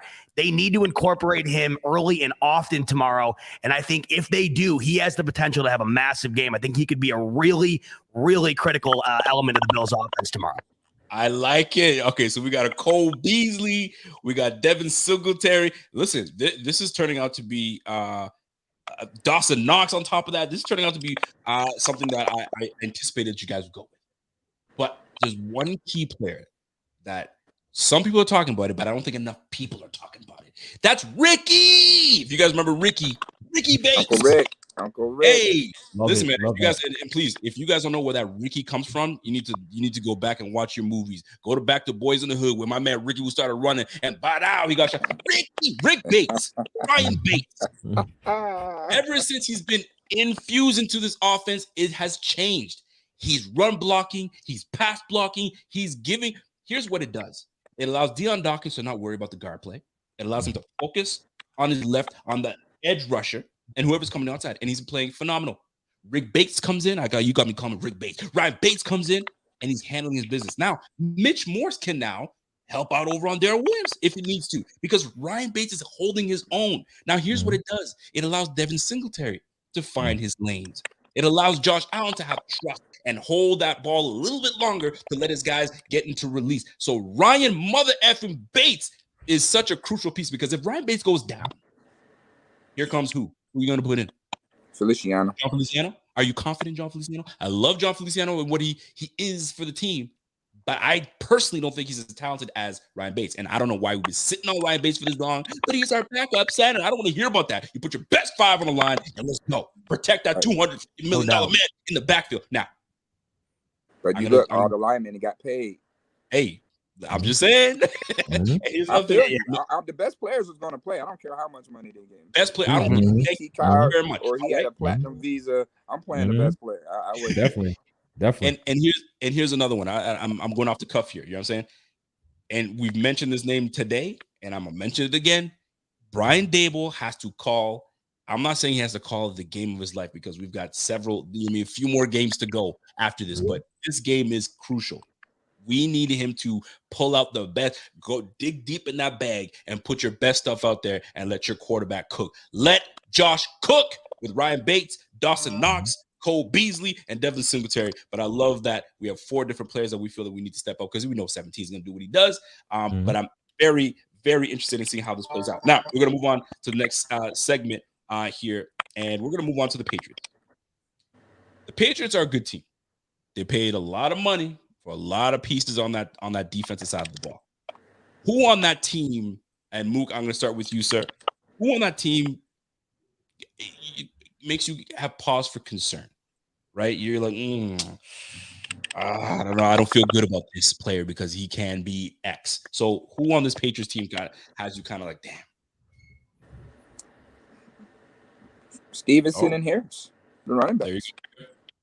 You know, I mean, them the only guys. I mean, at the end of the day, he's going to try to hit Kendrick Bourne across the middle. We know N'Keal Henry is a glorified tight end, really. But, you know, this game, the New England Patriots, the nucleus of that team is the run game. So you're going to see Josh McDaniels be a little bit more creative, like I said before. I had to ask Ed Oliver and Jerry Hughes this, because I saw it in the game, and I don't know if they seen it on film or wherever the case may be. 11 personnel when New England was in twin, single back, and, you know, they was reversing one way. They was doing like counter pitches, you know, just to get, you know, leverage. And they were winning, you know, those battles. They found success. I mean, what's the name walked right in for a score, you know, in that game too. He walked right in off that little fake reverse pitch that way. You know what I mean? And I'm figuring like, okay, it's only one running back there who is the primary. who's responsible for that guy? Why he's just catching a free pitch and get untouched? And, you know, it's hat on the hat blocking on the edge with N'Keal Harry and Hunter Henry, and they just score so easy. You know, so that can't happen tomorrow. I mean, that definitely cannot happen. You're going to see that from New England. New England is going to be a lot of window dressing, but they're going to be doing a lot of reverse counters. They're going to be doing a lot of, you know, just trying to get the ball outside on the edge, depending on who the Buffalo Bills have out there. Z-Bot, who's got you saying, ooh, let me my breath a little bit. I'll tell you what. Another reason why you know the pressure's on, it's tough to bring a name up for this, right? I mean, you're going to lose to a team where I can't sit back here and confidently tell you one guy that I'm overly terrified of. But there's one man who's going to be on that field tomorrow, and he's not dressing up in any gear and getting on that field. He's going to be wearing a hoodie, and he's going to have a headset on. His name's Bill Belichick, and that's the guy that you need to be concerned with because guess what? He's the greatest to ever do it. But here we go. With the first opportunity Bill Belichick will have with the New England Patriots to coach a playoff team without his golden boy, without Tom Brady, and playoff games without him with the Cleveland Browns, he's 2-1. And that was what? Going on 30 years ago. Everyone is saying that Bill Belichick and the New England Patriots are playing with house money tomorrow, and they are. There is absolutely no pressure on the New England Patriots tomorrow. Nobody would bat an eye if they lost this game. So you're telling me Bill Belichick gets to walk in with no pressure, basically get away with doing anything he wants, and nobody's scrutinizing it, and we shouldn't be a little bit concerned about that? That's the one thing that you probably got to be a bit worried about. He outcoached the shit out of that Bills coaching staff in the Monday night game. There's no question about it. And tomorrow he's going to be throwing things that we have yet to see. And I understand the narrative is always, you know, Josh Allen is still fairly young and Bill Belichick is really good against younger quarterbacks. Well, he's not still fairly young. He's played him plenty of times. And I think that narrative has gone the wayside. So I don't necessarily think that that's going to be the narrative. But what is going to be the narrative is Bill Belichick tomorrow. What is he going to do? The one or two things that wind up making a difference in this game. And is that going to wind up being a major factor? So when I look at it and when I look at the New England Patriots, a Brady-less New England Patriots, who's the one guy you got to be afraid of? It's the head honcho. It's Bill Belichick. So I want to make you dive a little deeper into that because you're talking about the defense. And so what's Bill Belichick going to do? What do you feel he's going to do that's going to really alter this game? I have my ideas, but what do you think that he's going to do that's going to, because he's the mind, he's the hood. So what's he going to do? What's your guess? Well, the tough thing with Bill Belichick, and Peter King put it perfectly earlier. I was listening to him and Mike Florio on Pro Football Talk, and they equated Bill Belichick's coaching to a snowflake. It oftentimes looks the same, but every single snowflake is unique. There's not a single snowflake that's the same as the next one. There's always going to be a different wrinkle when it comes to Bill Belichick. Now, tomorrow, we're talking about his first opportunity to prove that he can do it without Brady. And I understand that argument is like arguing who's better, LeBron or MJ. I hate it. No one's ever going to win the argument. Everybody's got their side, right? But you don't think it's in the back of the mind of Bill Belichick that he's got an opportunity to do something here and prove to everyone? Because that's the kind of mind that guy has. Do we need to look any further than the man we had on earlier, Antoine Williams, saying that guy is an asshole, and that was a guy who played for him. He's got that mentality. So tomorrow, what I think he does is essentially the answer to that is I don't know, and that's what is so dangerous. Bill Belichick comes in and throws something at you that you don't know. Now, I will say, I think that he's going to do whatever he can on the offensive side of the ball to make sure that the Bills, who play nickel almost exclusively, wind up pushing up more towards the line. They want to take away the strength of the Bills' D, and that's the back end. So I think that you're going to see something there to where the Bills are forced to play up more towards the line of scrimmage. But as far as, an overall game plan, if your question to me is what's he going to do, the question is I don't know, and that's what's scary, the unexpected. I hear you, man. Hey, Rich, what you got, man? Who scares you, man? What scares you? Who scares you on this New England team? I'm going to tell you what. J.C. Jackson and the rest of the New England Patriots defensive backs. Mm-hmm. They're the ones that scare me the most because now this is playoff football, right? We saw last year with the Kansas City Chiefs, the Buffalo Bills receivers wasn't getting the calls, and the Kansas City Chiefs, they don't have no all-pro boundary corners, but they played sticky coverage. Stephon Diggs only had 6 for 46. Cole Beasley only had 4 receptions for 45 yards. Gabriel Davis only had 1 reception for 13 yards. J.C. Jackson got humiliated and was told about it through social media and all the platforms this year when he missed that tackle against Josh Allen in a pivotal point of the game. So he's going to come back ready. He's going to come back fired up. Matthew Judon had a press conference, and in his press conference, he said, "Hey, we want Josh Allen to beat us from the pocket." So what is the game plan I think is going to be for the New England Patriots? On obvious passing situations, they're not going to be as aggressive up the field.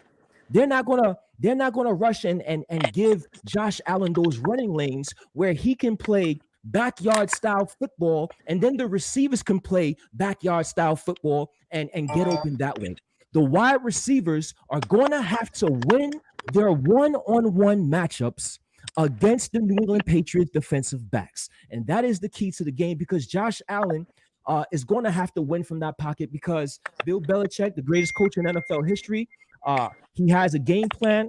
He's going to stick to it, and Josh Allen is going to have to win with his arm. So J.C. Jackson, New England Patriots defensive backs, is what scares me the most. Listen, man, I'm 1,000% with you, because I agree. I was going to actually go with J.C. Jackson, because I was going to say they're going to try to bracket 14. You bracket 14 with J.C. Jackson. You take away 14. You neutralize 14. You're forcing now Allen to oh, he's covered. I'm holding on to the ball a little longer, and now I'm scrambling, right? Mm-hmm. And like Muki said, Van Noy spying, keeping him inside from rolling right. That's the job we don't want to see, and that's the one Bill Belichick is like, I want that guy. I want him to see what he can do when he doesn't have 14. Now, 14, I mean, they played him twice now, and 14 still gets busy no matter what. But this is playoff football. The pressure is a little higher now, so it changes the game. Mook, what are we gonna jump in there? You're gonna say something. You're gonna see Bill Belichick, and if I I'm a football coach, you're gonna see Bill Belichick, and normally they play man, but they've been playing more zone than anything this year because of who they have. Jalen Mills, we're not sure if he's going to play because he's on COVID protocol. The guy that was being torched by Isaiah McKenzie, we're not sure he's going to be able to play. But here's the deal. They're going to play cover 2 shell, and they're going to have 2 spies. They're going to have Van Noy spying on the outside, and they're going to have a linebacker spying in the middle with his hands up so he can bat the ball down. All right. You're going to see offensively, potentially, you're going to see run mixed with run action, and you don't be surprised if you see some trick plays out of Josh McDaniels tomorrow. I'm going to say something, man. I don't know if you guys have paid attention because you mentioned Josh McDaniels. I watch a podcast called I Am Athlete. Great podcast with Brandon Marshall, Ocho, and then a slew of guests that come on because they kind of switched up a little bit. Fred and my man Channing are doing their own thing. But anyway, the conversation of and I posted on my Twitter, the conversation of McDaniels and how detail-oriented he is, which he isn't. But there is still some detail because there was a story that was told, and I've told this before, where Brady used to, go under center parallel, and then he got stepped on, changed the whole game. Little details like that matter to guys like Josh McDaniels. So we're gonna see how much detail these guys are gonna be paying attention to on what Josh likes to do when it's 3rd and 1 and to sneak. He likes to go left. He doesn't go right. He always goes. Are they gonna be on top of that? There's gonna be so many little things, the details of the game, which is super crucial. Now, let's pivot a little bit. We're gonna pivot. We're gonna go to the next topic here, and I have my things written down here. Here we go. Let's talk about this weather here, and we spoke on the weather a little bit, but I'm gonna dive a little deeper. Dome, no dome, and I want to settle this once and for all, and we're gonna dead it. I promised everybody I would dead that because you know how I feel about it. But Z-Bot, is this team in need of a dome? Or are you good to just play football and let's play outside football? And that's the way it's always been in Buffalo. That's our advantage. Let's keep the advantage. What are your thoughts on that dome versus no dome conversation? Well, I'll tell you right now, it's not an advantage currently. Everybody's saying that tomorrow's weather favors New England. So that narrative to me is ridiculous. It's advantage at Buffalo. It's advantage Buffalo. Not necessarily. I'm not talking about the Packers here. Aaron Rodgers, you want to talk about the winter soldier. It's Aaron Rodgers. That's different. You go out to Lambeau Field, that's an advantage. Right now in this current situation, I don't necessarily look at it as an advantage. I mean, maybe if you had, a West Coast team coming up, but that's not happening. So the weird thing here for me is how controversial this is. It's crazy to me. Mm-hmm. The overall answer here is it makes the most sense to build a dome. I mean, the Pagulas would be fools to not build a dome. I mean, we're talking about every new stadium that has been built within recent memory here has been a dome, or at least has a retractable roof. At the very least, this thing's going to have a retractable roof, and it needs it. But now people say, I want a retractable roof so we can keep the winter weather. If you think a game like tomorrow would have that roof open, if they had the roof, you're nuts. It will not be open. So that's what's going to happen. And people need to come around to the fact that this stadium, at the very least, that's what it's going to be. Maybe at the very, very, very least, the Miami Dolphins Stadium, Hard Rock, where it's enclosed but not entirely, you're going to have something to that effect. This stadium's going to have something over it. Now, really, truly think about it. This is the most hardcore fan base in the world, and there are plenty of people that are members of it. Do not want to go tomorrow because they're being sane. Okay, they are being logical. I tweeted this out yesterday. I am jealous of everyone who had better judgment and common sense than me tomorrow to know that this is incredibly foolish to willingly go sit for 5 hours in 0-degree weather. So there is this litany of reasons I understand for the football purists, and I have that part of me, within me. Like when I walked out on the field last week and I saw that, or 2 weeks ago against Atlanta, and you see the snow cover in the field, it's a sight to see, man. And everybody's geared up and there's snow everywhere. I love that. But I think a lot of people are kidding themselves if they say they wouldn't rather go in there where it's heated, it's packed, and this offense is going to thrive. I think at the end of the day, we all know what's going to happen. And financially and for the city, how does it make any sense to build anything other than a dome? You get so much more functionality out of a dome. But I understand the reasons why you don't want it. You want to keep Buffalo, but guys, this is the NFL. If Buffalo wants to be relevant within the atmosphere, you look at SoFi. I mean, good God, the thing is a spaceship. It is a $2 billion facility. It's unbelievable. I mean, the possibilities I see Muki putting his hands together. It's because the possibilities are endless, man. Imagine what we could have in Buffalo. And I think no matter what you bring your head around to, people need to start getting used to the fact that whether you're on one side or the other, it's going to be a dome or something similar to it. So Z-Bot is team dome. Okay. No, I want to say this. I'm genuine here. I'm team. I really do not care. I got to be honest with you. If it would fit the optics, if it passed the eye test, which it does not, the Ralph is incredibly outdated. Like I just talked about SoFi, it looks like you're walking on Mars. Then you go to the Ralph, it's like stepping back in time. If it were up to me, man, I'd have that stadium there till the end of time. I love that stadium. That to me is Buffalo Bills football. It's going to feel very weird walking into a new place in Buffalo watching this team. I got to be honest, man. If it was up to me and if it was up to, the ability for Roger Goodell to allow things to stay the way they are, I'd keep it the way it is, man. But so Z-Bot is team no dome. I'm team I don't give a shit. Let's just put it that way. I'm team I don't care. All right. Mookie, dome, no dome. Now, before we get to team no dome and no dome, I got a super chat coming in from my man, John DeFazio. He says, 2 questions, fellas. He says, 1, when has a running back in the past 5 years put a team on his back and win a playoff game, let alone against the number 1 defense? The last person I know that put a team on his back was playoff Lenny. Lenny was unstoppable last year, but I could be different. Do you guys, does anybody stand out to you guys as to some running back that put the team on his back? In the last 5? The last 5? Not in the last Tough. 5. More or less. Tough last one. Yeah, The only team I can think about is possibly Trent Dilfer, the Baltimore Ravens back in 2000 when they played the Giants. That year, Trent Dilfer is an average quarterback at best, and they had to rely on running the game in defense. But that's the only thing that sticks out. I mean, Todd Gurley in his prime with the Rams was big, but that was their defense mostly. I don't know. I don't think I can think of one. All right. Yeah, And the game has I've got evolved. The game has evolved where it's more passing, but you have to run. You have to run to keep teams off balance. And, Dable's going to have to do that tomorrow. Keep them off balance with balance, absolutely. But, yeah, my guy's right, though, with that question. No question. Zachary Cap comes in and says, hey, I'll be watching about 10 minutes away from Gillette Stadium. I will definitely show up to Gillette full Bills gear to win. Have they opened up the stadium for people to watch over there? If that's the case, that's pretty dope. Here we go. We got a lot of people saying no dome, team dome. So it's pretty split down the middle. I got John DeFazio coming in with a double time. He goes, hey, you can mold clay. You can heat it up, he can paint it, but at the end of the day, it's still clay, and not even the best artist can turn into clay into gold. So, Billy Boy, have fun with the day. We will take our chances with Gold Eye Josh. I think he's talking some ish and talking ish to somebody else, but that's cool. So, Muki said you were team. We didn't know what you said. What do you feel? I'll say. I mean, if we're gonna. The NFL is really forcing the Bills to put a stadium up there. You got to look at it. It's old. All right, it's cracks in that building. Yep.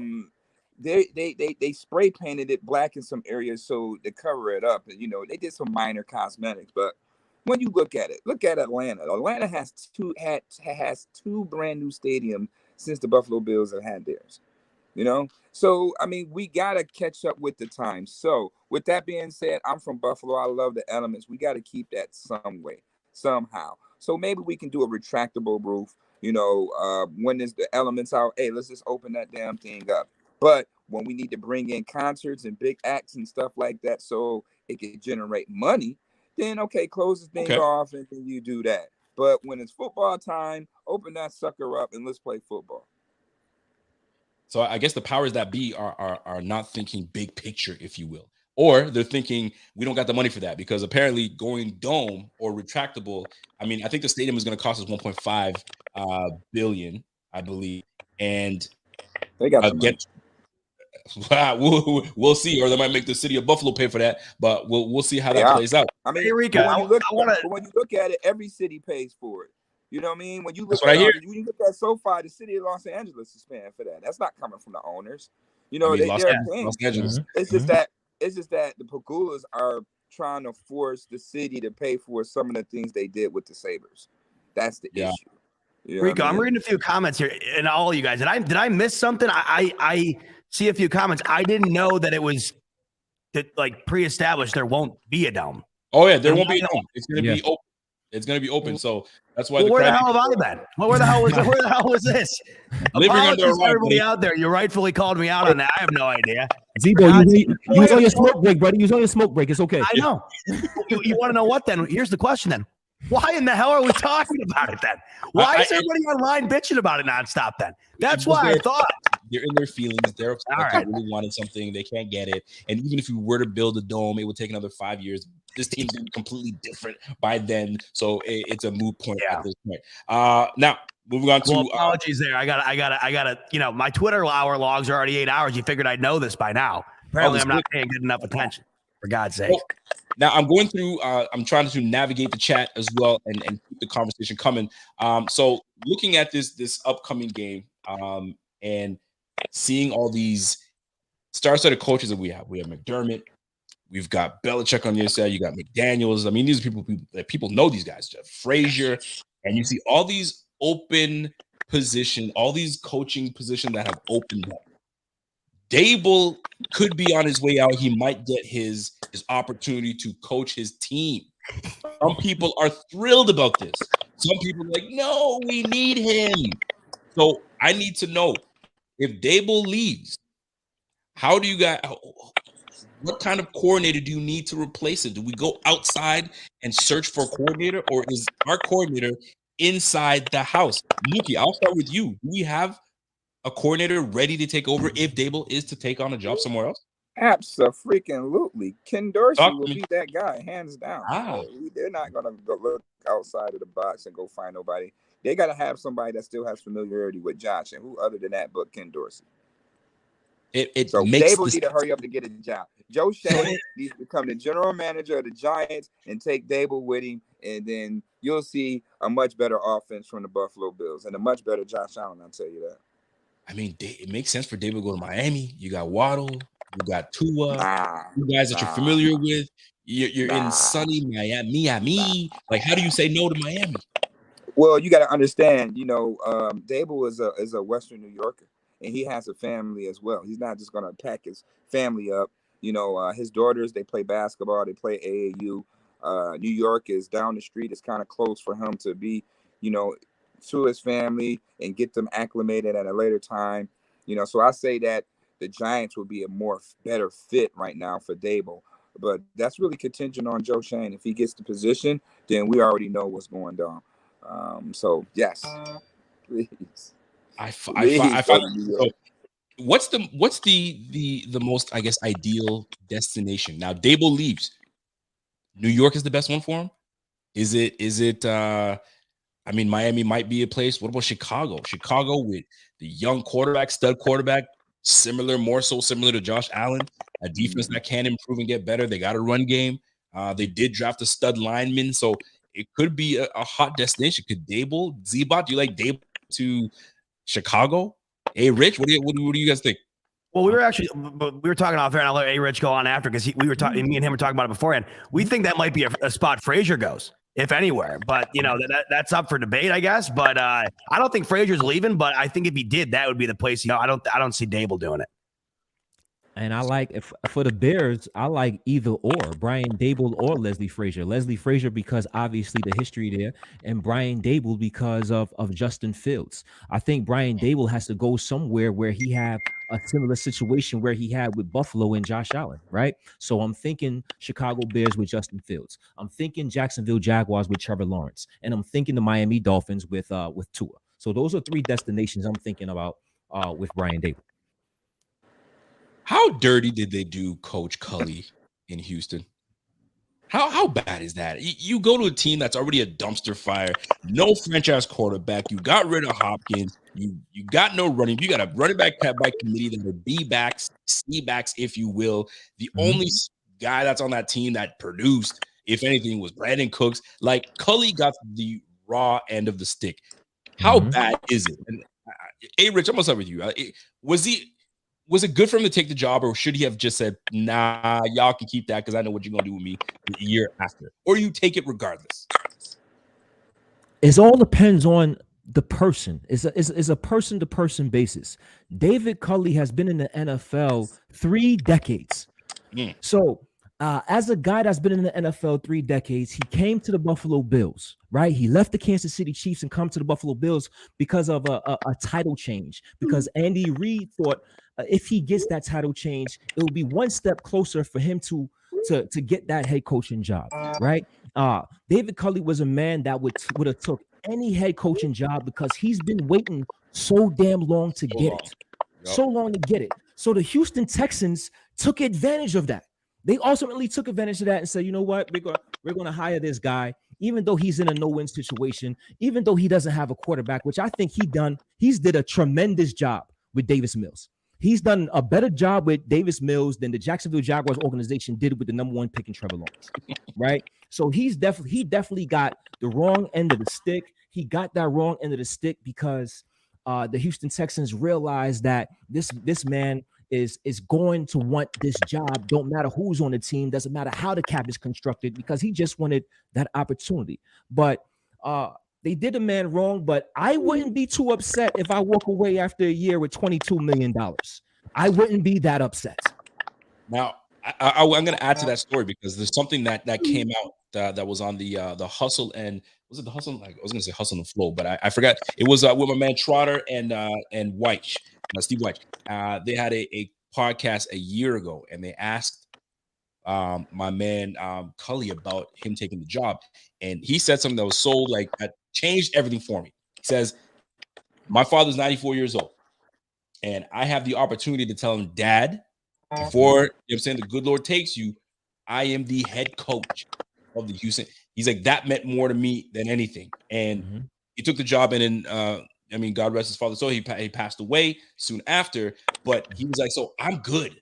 Like, I get to know that my dad knew that I was a head coach, and I'm going to do everything I can to get this done. Now, what I don't like is where they come out with philosophical differences. What differences? I see that's the stuff I don't like. If you were ready to get rid of this coach, just stand on your sword and say, yeah, we got rid of him because he was just a stopgap. You know what I'm saying? We both knew what it was. You know what I'm saying? You knew I was gonna pay you and I was gonna be done with you. But because all these coaches have been getting rid of people, he's like, yo, let me just jump in this right now. Look at Joe Judge. Joe Judge thought he held on to the job, and they said, nah, you gotta go, son. Because Joe Judge was just awful. I don't know what they were thinking in that man over there. But anyway, I wanted to touch on the coaching when it comes to that. So we're gonna come to the tail end, and I want. Let me say. Go ahead, brother. Go ahead. Did it ever occur that nobody wanted that job because they knew Deshaun Watson wasn't playing? All right, and then you gotta look at it again to the point where David Culley is damn near 70 years old. He's been an assistant coach for eons. This is his first time of being a head coach. So he had to take that position. He had to take it. He had to take it because he's not going to get it he's never going to get a head coaching job ever again. So he had to take that. And he's cool with being there for 1 year. He's getting paid quite well to, hey, take a walk, if you will. You know what I mean? But the reason why Deshaun Watson had a stone cold sucker attack is because of Bill Bryan and these arrogant ass Patriot way people, and everybody feel that they got to get somebody from the Patriots in their front office for them to win. And they got Bill O'Brien in there. Nobody liked Bill O'Brien, but what do Houston do? They go get a general manager from the New England Patriots. And if you peep game on the Twitter, where he said the more things change, the more things stays the same. And that's from there. He did not want to play for them because of the arrogance of those damn New England Patriots. Nobody can't stand them. You know what I mean? So that's why Deshaun Watson is at a standstill right now, because y'all still continue to bring these New England Patriots in when you don't need those guys. And they're going to do it again because Bill O'Brien is going to probably get a job, or at least he's being looked at. It's insane. You're spot on, Muki. It's wild. Like you said, the more things change, the more things stay the same. It's 100% spot on. I'll just say real quick before we wrap that up. They did David Culley a massive favor. He got $22 million. He fulfilled his life dream. He got the hell out of one of the crappiest organizations in all of professional sports, and he gets to go off into the sunset. If anybody, the one guy out of this whole past week that just makes absolutely no sense to just wrap the whole coaching thing up, Brian Flores, just goes to show how much of a poverty-stricken franchise Miami is, an absolute dumpster fire, maybe one of the better things to happen to them in recent years, and they let it walk. Hilarious as Bills fans to watch that all happen. Just a joke. But for David Culley, good dude, and I'm happy he got paid and got to fulfill what he wanted to do. Hold on, let me ask you a second. Let me ask you a question, Zebot. You own a restaurant, right? Yeah. And usually restaurants, you know what I'm saying, you got your chefs, you got your sous chefs and all that stuff. You guys, people had figuring things out. Would you have two main chefs in your kitchen cooking at the same time, cooking the same meal? Would you do that? Wouldn't you because chefs, that would never work. It would never work, right? Why would you do that? Well, that's Flores for you. My man had two offensive coordinators calling the game. What? Pick one. Why do you think? Well, the problem in Miami, I mean, the other thing too, but I understand what you're saying 100%. And I think he mismanaged at times the Tua situation, especially last year with Patrick. I hated the way he handled that. But at the same time, Miami is awful. They have terrible ownership, and they get Brian Flores in. He had to deal with that nonstop BS of Deshaun Watson earlier in the year. And as soon as that story went to bed, they won like 7 of 8 games with Tua. For God's sakes, he is not a pro quarterback. Brian Flores was on his way to ascend into one of the better young coaches. And it's crazy when not a single person in the league knew that firing was coming. That's how crazy it was. So good for him. He's going to get a better job. So you know what? Good for him, I guess. We'll see where he goes. Maybe he goes to the Texans. I gotta ask a question, man. There's a elephant in the room that we gotta address, and it's just what it is. God damn it, we gotta get to it. Yo, where is Shaq Lawson? I need Shaq Lawson on this team to help out this damn defensive front so we can shore up this run D. There was word that he's coming to Buffalo. There's only one person here that can speak on it. Hey, Zebot, do you know anything about it? No, I just wanted to say, wasn't that broken the other day as if it was fact, and then no one ever said anything about it again? What was up with that? We're about to get answers. Mook, can you help us out? Is Shaq Lawson the real thing? Is he coming through? Is it just on the back burner for now? Do we know anything? I guess that's the better question to ask. Do we have any insight, or is it just we just wait and chill? Well, he never wanted to leave. The reason why he left, and I get it. You know, Miami paid him more guaranteed money, and For sure. when you really look at it, at the end of the day, Shaq really didn't really care too much about the guaranteed money. But when you have an agent and he has to get paid, then you know, of course, you gotta, hey, let's take them guarantees. But you see what's happening with those guarantees. Them guarantees is getting him bounced throughout the league right now, and he got cut because of $9 million that the Jets didn't want to pay him. You know what I mean? So with that being said, he never wanted to leave Buffalo. He was here yesterday. I think he's in Arizona right now, just training in at Exo's facility. But he'll be back. And right now, it's just up to the Bills. I think the Bills just didn't want it to be too much of a distraction coming into this game. You know, which makes sense. As you see my presser when I asked Jerry and I asked Ed Oliver, I shot like, yo, we bringing Ed back, and I mean, you know, we bringing Shaq back. You know, and they had some funny things to say about it. I had to ask Coach McDermott, and Coach McDermott spoke highly of him. Brandon Beane called him the day he got cut. All right, so you know there is interest there. When you look at it, the Bills take everybody from Carolina because of the familiarity, right?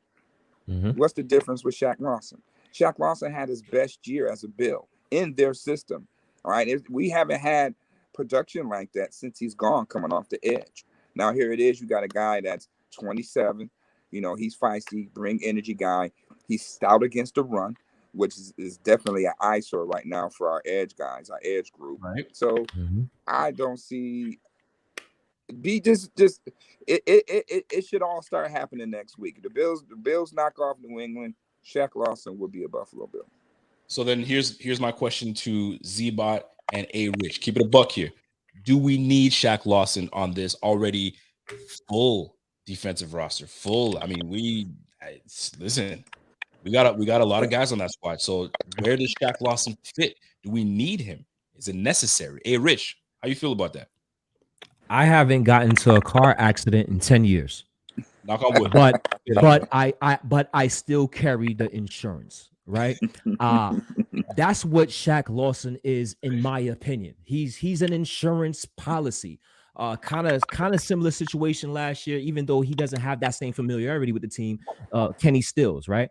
We always, why ain't Kenny Stills coming up? Why didn't we bring up Kenny Stills? Kenny Stills was a just in case. And I think that's where Shaq Lawson would come into play, in my opinion, as an insurance policy for the Buffalo Bills, because I'm not sure with everybody healthy who he's actually better than on the defensive front for the Bills. So insurance policy, Shaq Lawson for the Bills.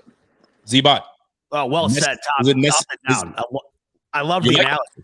Yeah, I mean, I think about it, like, and also, you know, when am I ever going to turn down bringing in talent that can compete to, you know, the one thing I like about doing stuff like that is it also brings out the best in the guys you already have. You got another guy coming in trying to fight for a spot.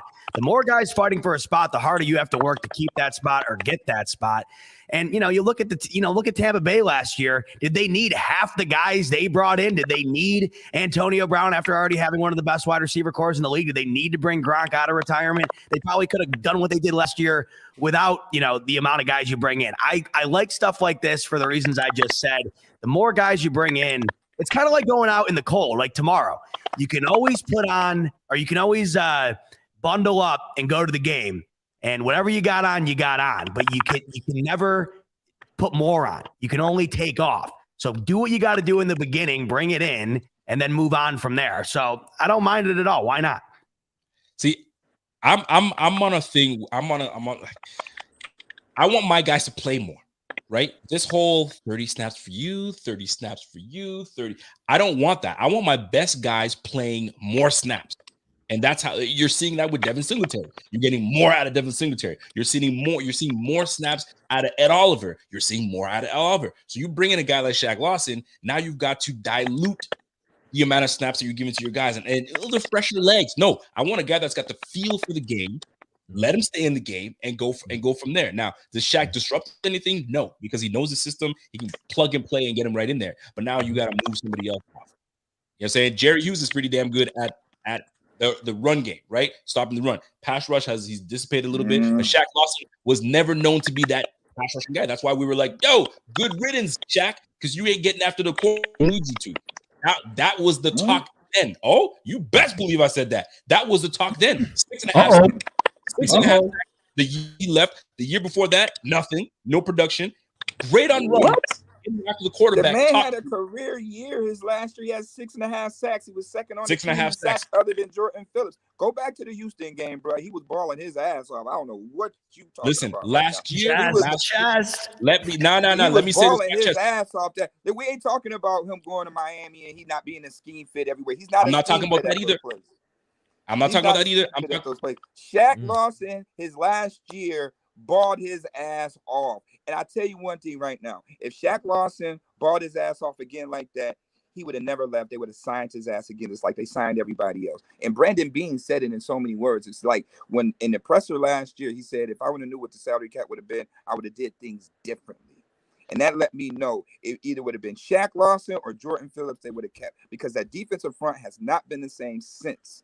Let's keep it real. To the point where you had to go bring in Starler Tulare, and you're paying him $10 million, ain't doing jack shit. You brought in Quentin Jefferson, who's not on the team no more. You bring in Vernon Butler, you paying him all this damn money, he ain't doing nothing. You know what I mean? So you bring a guy in like Shaq Lawson, who what you get, like you said, Rico, more familiar with your scheme. And I'd rather have him out there against the run than Mario Addison light ass. You know what I mean? So at the end of the day, it's an investment for next year. Let me investment for next year. But he's going to give you that playoff spark. He's going to give you that juice that this team needs. You look at it. If you want to be all in, look at the LA Rams. They all in. They got Von Miller. They going doing all this. So what's the difference of us bringing in Shaq Lawson? It's the same thing. We're trying to win. We got to get these pieces in here to win. And maybe somebody might have a bad game where you could implement Shaq Lawson and he'll go out there and fix it. So hell yeah, we're gonna bring him back there. And if we gotta snap somebody minutes because of it, or whatever, oh well, go cry on the sideline. You know what I mean? Trying to win football. Interesting. I respect it. Now here's my rebuttal, sir. I love the passion, but let me bring it back to you. So, what does everybody do in their last year of their contract? Ball out. Let me get my monies right. 6.5 sacks. Prior to that, we were crying for someone to get after the quarterback. We drafted you such a high pick. What are you doing? Oh, it's Rich Ryan. I don't want to hear about this Rich Ryan's guy. This is football. Get after the quarterback. He's been hurt. Remember, he had a shoulder injury. I know. This is his first healthy season. This is his first healthy season. But what's the saying? Too little, too late. We needed that prior to. 6.5 sacks not going to cut it. That's why they let him walk. Because we're not going to give you the bag for 6.5 sacks. I'm sorry. You paid Trent Murphy $8 million. How many? That was an epic mistake. Come on, man. How much we paid Trent Murphy? That was a big mistake. Jerry Hughes got 2 sacks. How much we paying him? Come on, bro. Listen, I'm with you. Right now. I'm with you, but they had to make some moves, right? So they kept the veteran guy. They have not been the same since Shaq left. Just keep it a buck, because all those guys that they brought in has not panned out, and to the point where they had to go draft Boogie Basham, they had to go grab Greg Rousseau, they had to go draft AJ Espinoza, because those guys have not panned out, and it's cheaper for them to draft guys instead of wasting money on these doodoo ass veterans they keep bringing in that they think that could rush the passer, and it's not happening. You know what? Doodoo ass all you want, but our best pass rusher is Mario Addison, and I think they should bring Mario Addison back. How do you feel about that, bro? Coverage sacks. Coverage sacks. We got the #1 defense for a reason, bro. Them coverage sacks, bro. Coverage sacks. Okay, listen. He leads the league. He leads the team in coverage sacks. I'm gonna just put it out there, just like that. How many sacks is that? 5, baby, 5. Okay, he's the 34. Time out. Well, then why he get 5 sacks and a guy like Micah Parsons in his rookie year got like 12 and 13? I'm away. Come on, fam. That's a perennial. That's a first round draft pick. Like, that's a dude. Who's sitting up here getting sacks his rookie year? Like, come on, man. That something ain't right with that. You know, they over the hill. Dude is 33, 34 years old, man. We gotta let him go. Gotta let him go. Let him walk. Let's go. All right, fellas. Listen, we've been on this for almost 2 hours. It's been great. I swear I could go for another 2, but we ain't gonna do it because, you know what I'm saying, I got children. I got a young one now. You know what I'm saying? I'm too old for this shit, but I decided to go into my young newborn. So here I am. So Z-Bot, let the people know how you're going to be, because we need to talk. You're going to the game tomorrow. Yes, So sir. What are you wearing? What's your fresh fit gonna be like? Are you gonna be, are you shaving? Are you gonna go the Muki way, shave everything, or are you gonna stay grizzly bear? You know I can't pull that Muki out, man. Look at that. That's 101 right there. I can't pull that off. Listen, man, go Google the Michelin tire man, and that's what I'll be looking like walking in there tomorrow. I'm not going for style. I'm going for some sort of comfort. I'm not even sure if it's possible. I'm going to be barely able to walk going in there. I want to make sure I'm focused on nothing but that damn game. I don't want to be sitting there saying, oh my God, I feel like I'm going to die freezing here. So the problem with that is you all know, well, not all, but I made it well known when the leather jacket hit my chest for the first time that my boy gave me, that vintage leather, we haven't lost. You better put it on. The problem is I can't wear that tomorrow because that's going to do me jack squat when it comes to this weather. So the issue is it's tough to wear Bills gear when it's this cold because you can't wear a jersey and whatever else. So in all honesty, man, I'm walking in there tomorrow with about 8 layers. And if things go well, John might be correct. And me and Rico talked about this on the show a couple days ago. He might see me midfield with that shirt off. I'm telling you right now, just sneak down to the field. You know what I'm saying? I mean, somebody has to distract you, streak on that field, and make sure that you are seen. But make sure that we're up big time. You know what I'm saying? Before you even no doubt, of course. Luke, talk to me, man. So you're going to be at the game. You're going to be in the warm press box, I assume. How warm is it up there? Is it warm? Is it toasty? It'd be cold in that damn press box, man. They ain't pay their heat bill or something up in there, man. But I'm walking up in that joint like John Shaft tomorrow. You know what I mean? I'm walking up in there like John Shaft so I can go ahead and console my guy, Bill Belichick. I'm going to talk to Bill Belichick after the game. That's my guy. I think he's trying to recruit me too, by the way. But I'm being up in there suited and booted so I can be with Diana Rossini and my girl Kim Jones. There you go. You better be the best dressed out there. I do have to ask this question though. When you had an opportunity to ask Bill Belichick a question. Now, it's about people, right? You can walk in, like somebody comes into a room, you're like, ooh, you can tell this person is somebody, right? Bill Belichick's at the podium, right? And you have a face like this, and you have to ask a question, and you don't know what kind of response you're gonna get. What was it like having to formulate your question and ask him, and then wait for his response because you know it was gonna be like, we got to do this and we're gonna do, like, what was that like for you? Well, that was my strategy. I was like, I'm gonna get his ass to talk. He is not gonna give me a short one-word answer like everybody else. But they're scared of him. Like you can see some of the New England media, like they scared to ask him a question. Me, I'm having fun. Like in the Zooms, you control your own mic. So like when he giving them the one-word answers, I'm cracking up, and then you hear him cracking up with me, you know what I mean? Like I got that clip too. I'm gonna put that one up too. But put it out there. He has a dry sense of humor, and people don't understand that with Bill Belichick. Maybe because he's finally opening up now. He's probably on the end of his career. He probably got like 5 years left. Who knows? You know what I mean? So he's probably enjoying it this way. But yeah, you got to take it. You got to speak Bill's language. You know what I mean? And he's been doing these pressers for over eons and eons. So he gets tired of the same damn ass questions. So he's going to give you the same dry ass answer. So take it back to the essence. Bill, how did this all start? How did you learn from these coaches? You've been doing how did you become Bill Belichick? People want to know that type of stuff. You know what I mean? How did you become the Sith Lord? You know what I mean? So what I'm going to ask you next time, because everybody talk about he might retire and doing all that, and I doubt that seriously. I'm gonna just play around with him, and I'm gonna ask him like, "Hey, man, when you ready for me to take over?" I want to do that. And you need to follow up that question with New Year's resolution. Has he picked out a New Year's resolution? If you could ask him, do it. I can't ask him that after he lose, bro. He's not gonna give me nothing. You know what I mean? Of course, or you could just ask him if he's embarrassed after we beat him, Mookie. That would be the real one. That would be great. I'm gonna probably walk off set. Guy, and hopefully I can get a hoodie from him. Danger zone. I like it. I like it. But let me tell y'all this for everybody that's tuning in, that's gonna go to the game. You have to wear Vaseline, and this is why you wear Vaseline.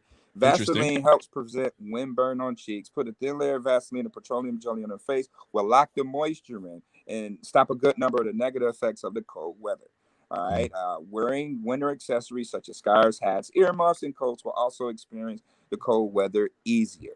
So, all Bills fans that's attending that game, go get you some Vaseline or some petroleum jelly. Rub it all over your body, man. You're going to stay warm during the course of the football game. So what's going to be on the checklist for a lot of these Bills fans is table check, Vaseline check. I'm guessing. Hey, Rich, what's the next thing? What's that? Labatt Blue. You know that everybody's going to be having Blue check.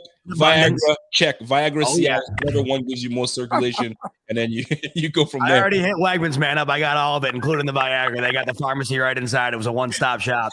That's awesome. So, hey, Rich, talk to us, man. Talk to me, A Rich. What are we expecting from our man A Rich at BIB? What's happening, man? Well, first of all, I'm gonna be watching the game. I'm gonna set up my fireplace, and I'm gonna have some hot chocolate, and I'm gonna be watching the game in the comfort of my own warm house. So that's how I'm gonna be watching the Bills game. But A Rich, Akeem Richards, man, founder of Built in Buffalo. You just catch me every Saturday night on. I have a show called Billsology every Saturday night, 9 p.m. Rico, I appreciate you for having me on, man. Oh, pleasure. You know, you're one of the best in the business, man. I look at all your content. Yeah, I look at all your content. I look at all your content creators' content, man, and y'all do fabulous work, man. So I appreciate everybody. And Muki, you're like my big bro, man. I appreciate everything you do. No doubt, no doubt. You know I can't let you guys leave without giving me a score prediction. So Z-Bot. Ow! Give me a score prediction, Z-Bot. Woo! Well, first of all, I just want to say it was a pleasure meeting Muki and virtually for the first time. It was awesome. It was great hanging with him and A Rich. I don't know why. Every time I do this, I love it, and I feel like we don't do it enough. So it's great that we had the opportunity to do it. And I wanted to, before the score prediction, thank you guys for hopping on and allowing me to come on. It was a lot of fun. And like I said before, I'm so glad that Rico reached out because he said, "How was your day going?" I go, "Dude, I'm losing my mind," and I needed this. And like Rico said, like he could go another 2 hours. I feel like I could too, so I needed it. So thanks to everybody here. It was awesome. Score. That's what matters, right? I got to tell you, Antoine Williams, I loved where his head was at because my head's in a similar spot. Don't disrespect the man. Antoine Smith, ever. Oh, what did I say? What did I say, Williams? What the hell am I saying? What the hell am I doing? What's getting late? That's my bedtime, Rico, for God's sake. Anyway, listen, I think I heard a wild stat earlier today. It's been 4 years outside of the Saints-Bears game last year or something like that. It's been 4 years since an underdog on Wildcard weekend has lost by more than over a score. So all of these games are incredibly close. And I guarantee you, I said it earlier, this game's going to be close, win or lose. No question about it. And I also do think it's going to be low scoring. But at the end of the day, the better quarterback to me has to win this one and will win this one. I just don't see the experience or the firepower for New England to get this done. And I said before, when you look at the two games, the game that looked like the more, the accurate representation of what this rivalry is going to be, it was the last game. The difference between tomorrow's game and the Monday night game is the wind. Everyone's trying to compare it due to the weather, but the wind is not going to be a factor tomorrow. So even though it's cold, I still think that the Bills have the advantage. I don't think it swings in New England's favor. If the Bills can avoid the big play like we talked about earlier, keep the run game somewhat in check, and if Josh Allen can just have find a way to get the run game going himself and not turn the ball over, I see the Bills winning this one 24-14. Even though I said I don't think the one score usually happens, the Bills have not won a one score game all year. And it's just the fact at this point, every time they win, they find a way to do it by double digits. And I think it goes on tomorrow, 24-14 Buffalo. I like that score. Hey, Rich, what you got, man? Bills is going to have too much sauce in this game. 27-17 Buffalo Bills over the New England Patriots. I think they keep up a balanced attack on offense. With that balanced attack, they're going to work play action. Josh Allen leads the NFL in play action yards. He's second in touchdowns with 17 off the play action behind Patrick Mahomes. I think that'll be the philosophy on offense. And on defense, it's going to be too much for Macaroni Jones to handle. The Bills are going to hit the game in his hands because of the offensive scoring power, and the Bills will ultimately win this game. 27-17, Buffalo Bills. 7-17. Let me jump in before I get Muki's score prediction. I think this is going to be a much closer contest than we'd like it to be. I'd love it to be a blowout like it was the last one. 31 was it 31-23 or something of that nature. I don't know if we put up 30 points again. I'd love it, but I don't think we do. I think this is a one-score game. I think we get it 23-17. I think it's going to be one of those situations where you just can't make mistakes, and the last they're going to have the ball last, and we're going to make a stop. And that's just going to be what it is. This defense is going to show why they're the number one defense. I think we're prepared. I think we're ready. And it's just going to be it's chess game, man. It's Dable and McDermott versus Belichick. And y'all got to put your minds together and do it a second time. 3 matchups is a challenge, right? You're facing two times is already enough. A third time, that's challenging. So we got the home field advantage. Let's take it 23-17. Muki, what do you got? Well, like I said, they got to dictate tempo again. They got to do the same remnants of what they did in game number 2, but they got to execute a little bit more. But one thing I don't like about the Bills, once they get up, they put the shit on cruise control for some reason. They don't keep the foot on the gas, and they allow a team for the momentum to shift. And then now they're in the damn dogfight, and then they got to put this drive together. Like the Bills have the tools to score at will, and they show that all the damn time. And I'm tired of that. You can't do that in the playoffs. You know, if they dictate the tempo, play their style of game, force the Patriots to play their style of game, Patriots is not going to be able to keep up. It's just like when Josh Allen was a rookie and I asked Bill Belichick, hey, stack the box, let Josh Allen beat us with his arm. It's the same thing. Stack the damn box, let Mac Jones beat you with his arm in Buffalo in the cold weather. He's from Alabama. He's never played in this cold weather before. So, you know, stack the box, let him, you know, the Bills are excellent on third down. They're the air traffic control unit for a reason because they control everything in the damn air. If they can just get New England into 3rd and 7, 3rd and 6 situations, 3rd and long situations, you know, that's playing in the Bills' favor, and I think that's what's going to happen tomorrow. So I think it's going to be kind of like the same score of game 2. I'm gonna go and say 31-20 Bills. I like it. So we got Bills victory all the way through. Shoot, I mean, you can't go wrong with that, man. So I'm gonna take it at that. So, ladies and gentlemen, I don't know if you guys noticed, but at the beginning of the show, my man Antowain Smith was bumping to a new track that came up from my man Radimus. Lopez came through and blessed us with a Buffalo Fanatics Bills Mafia anthem. So I gotta play this track while we had it here. So much appreciated from my man Radimus. You did your thing, man. I mean, I ain't no spitter, but if you kept me, you know what I mean, give me a little 16 on there. I could have put some on I put a lace something on the back of it. But hey, Rich, you spit? In high school, I thought I was pretty good until somebody told me I sucked. So I quit after that shortly after. There you go, man. I can rap too, man. I got a hot 16, you know what I mean? Shoot, I might have to put I might have to get a whole bunch. Hey. Z-Bot's got to be in there going, ow, and give me all that stuff, reporter now. I'm all about it. Reporter or coach. Let's go, man. So listen, man, I appreciate you guys coming through. I really do. This was great. I think it was great content. I think it was great for Bills fans to kind of really get some insight from somebody that's in the building that knows what's going down. You got Z-Bot that is fiery. That's my guy. You got A-Rich representing for the BIB. You know what I'm saying? So I love it. And we should do this definitely again. I think it was fun. And without further ado, let me give respect to my guy Radimus Jones some love. So folks, appreciate you guys, man. And listen, man, and until next time, it's your boy Rico. I got my guys over here, man. And listen, man, big game tomorrow. We'll see you for the pregame. I don't know who's gonna be jumping on with me. I might be hitting some people up and see what we do, but it's it. That's it for us, man. It's your boy, and I'm out. Let's go.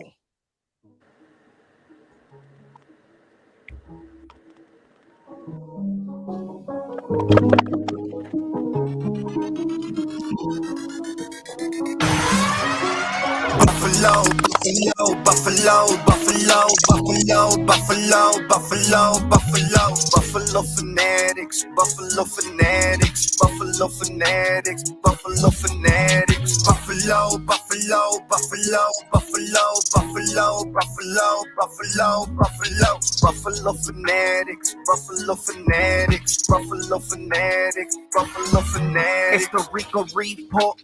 Knocking that door, say it with your chest, best believe that we blessed, yeah. It's the Rico repo knocking at your door. Say it with your chest, best believe that we blessed, yeah. Go Bills, Josh Allen and the team putting work on the field. Time to win a Super Bowl and see how I feel. Bring out the tables, cause we about to break up. Division champs again, boy, the Patriots is hating. Buffalo state of mind, 716. Believe we gon' get a Super Bowl ring. This Bills Mafia, get it through your head. Buffalo versus everybody.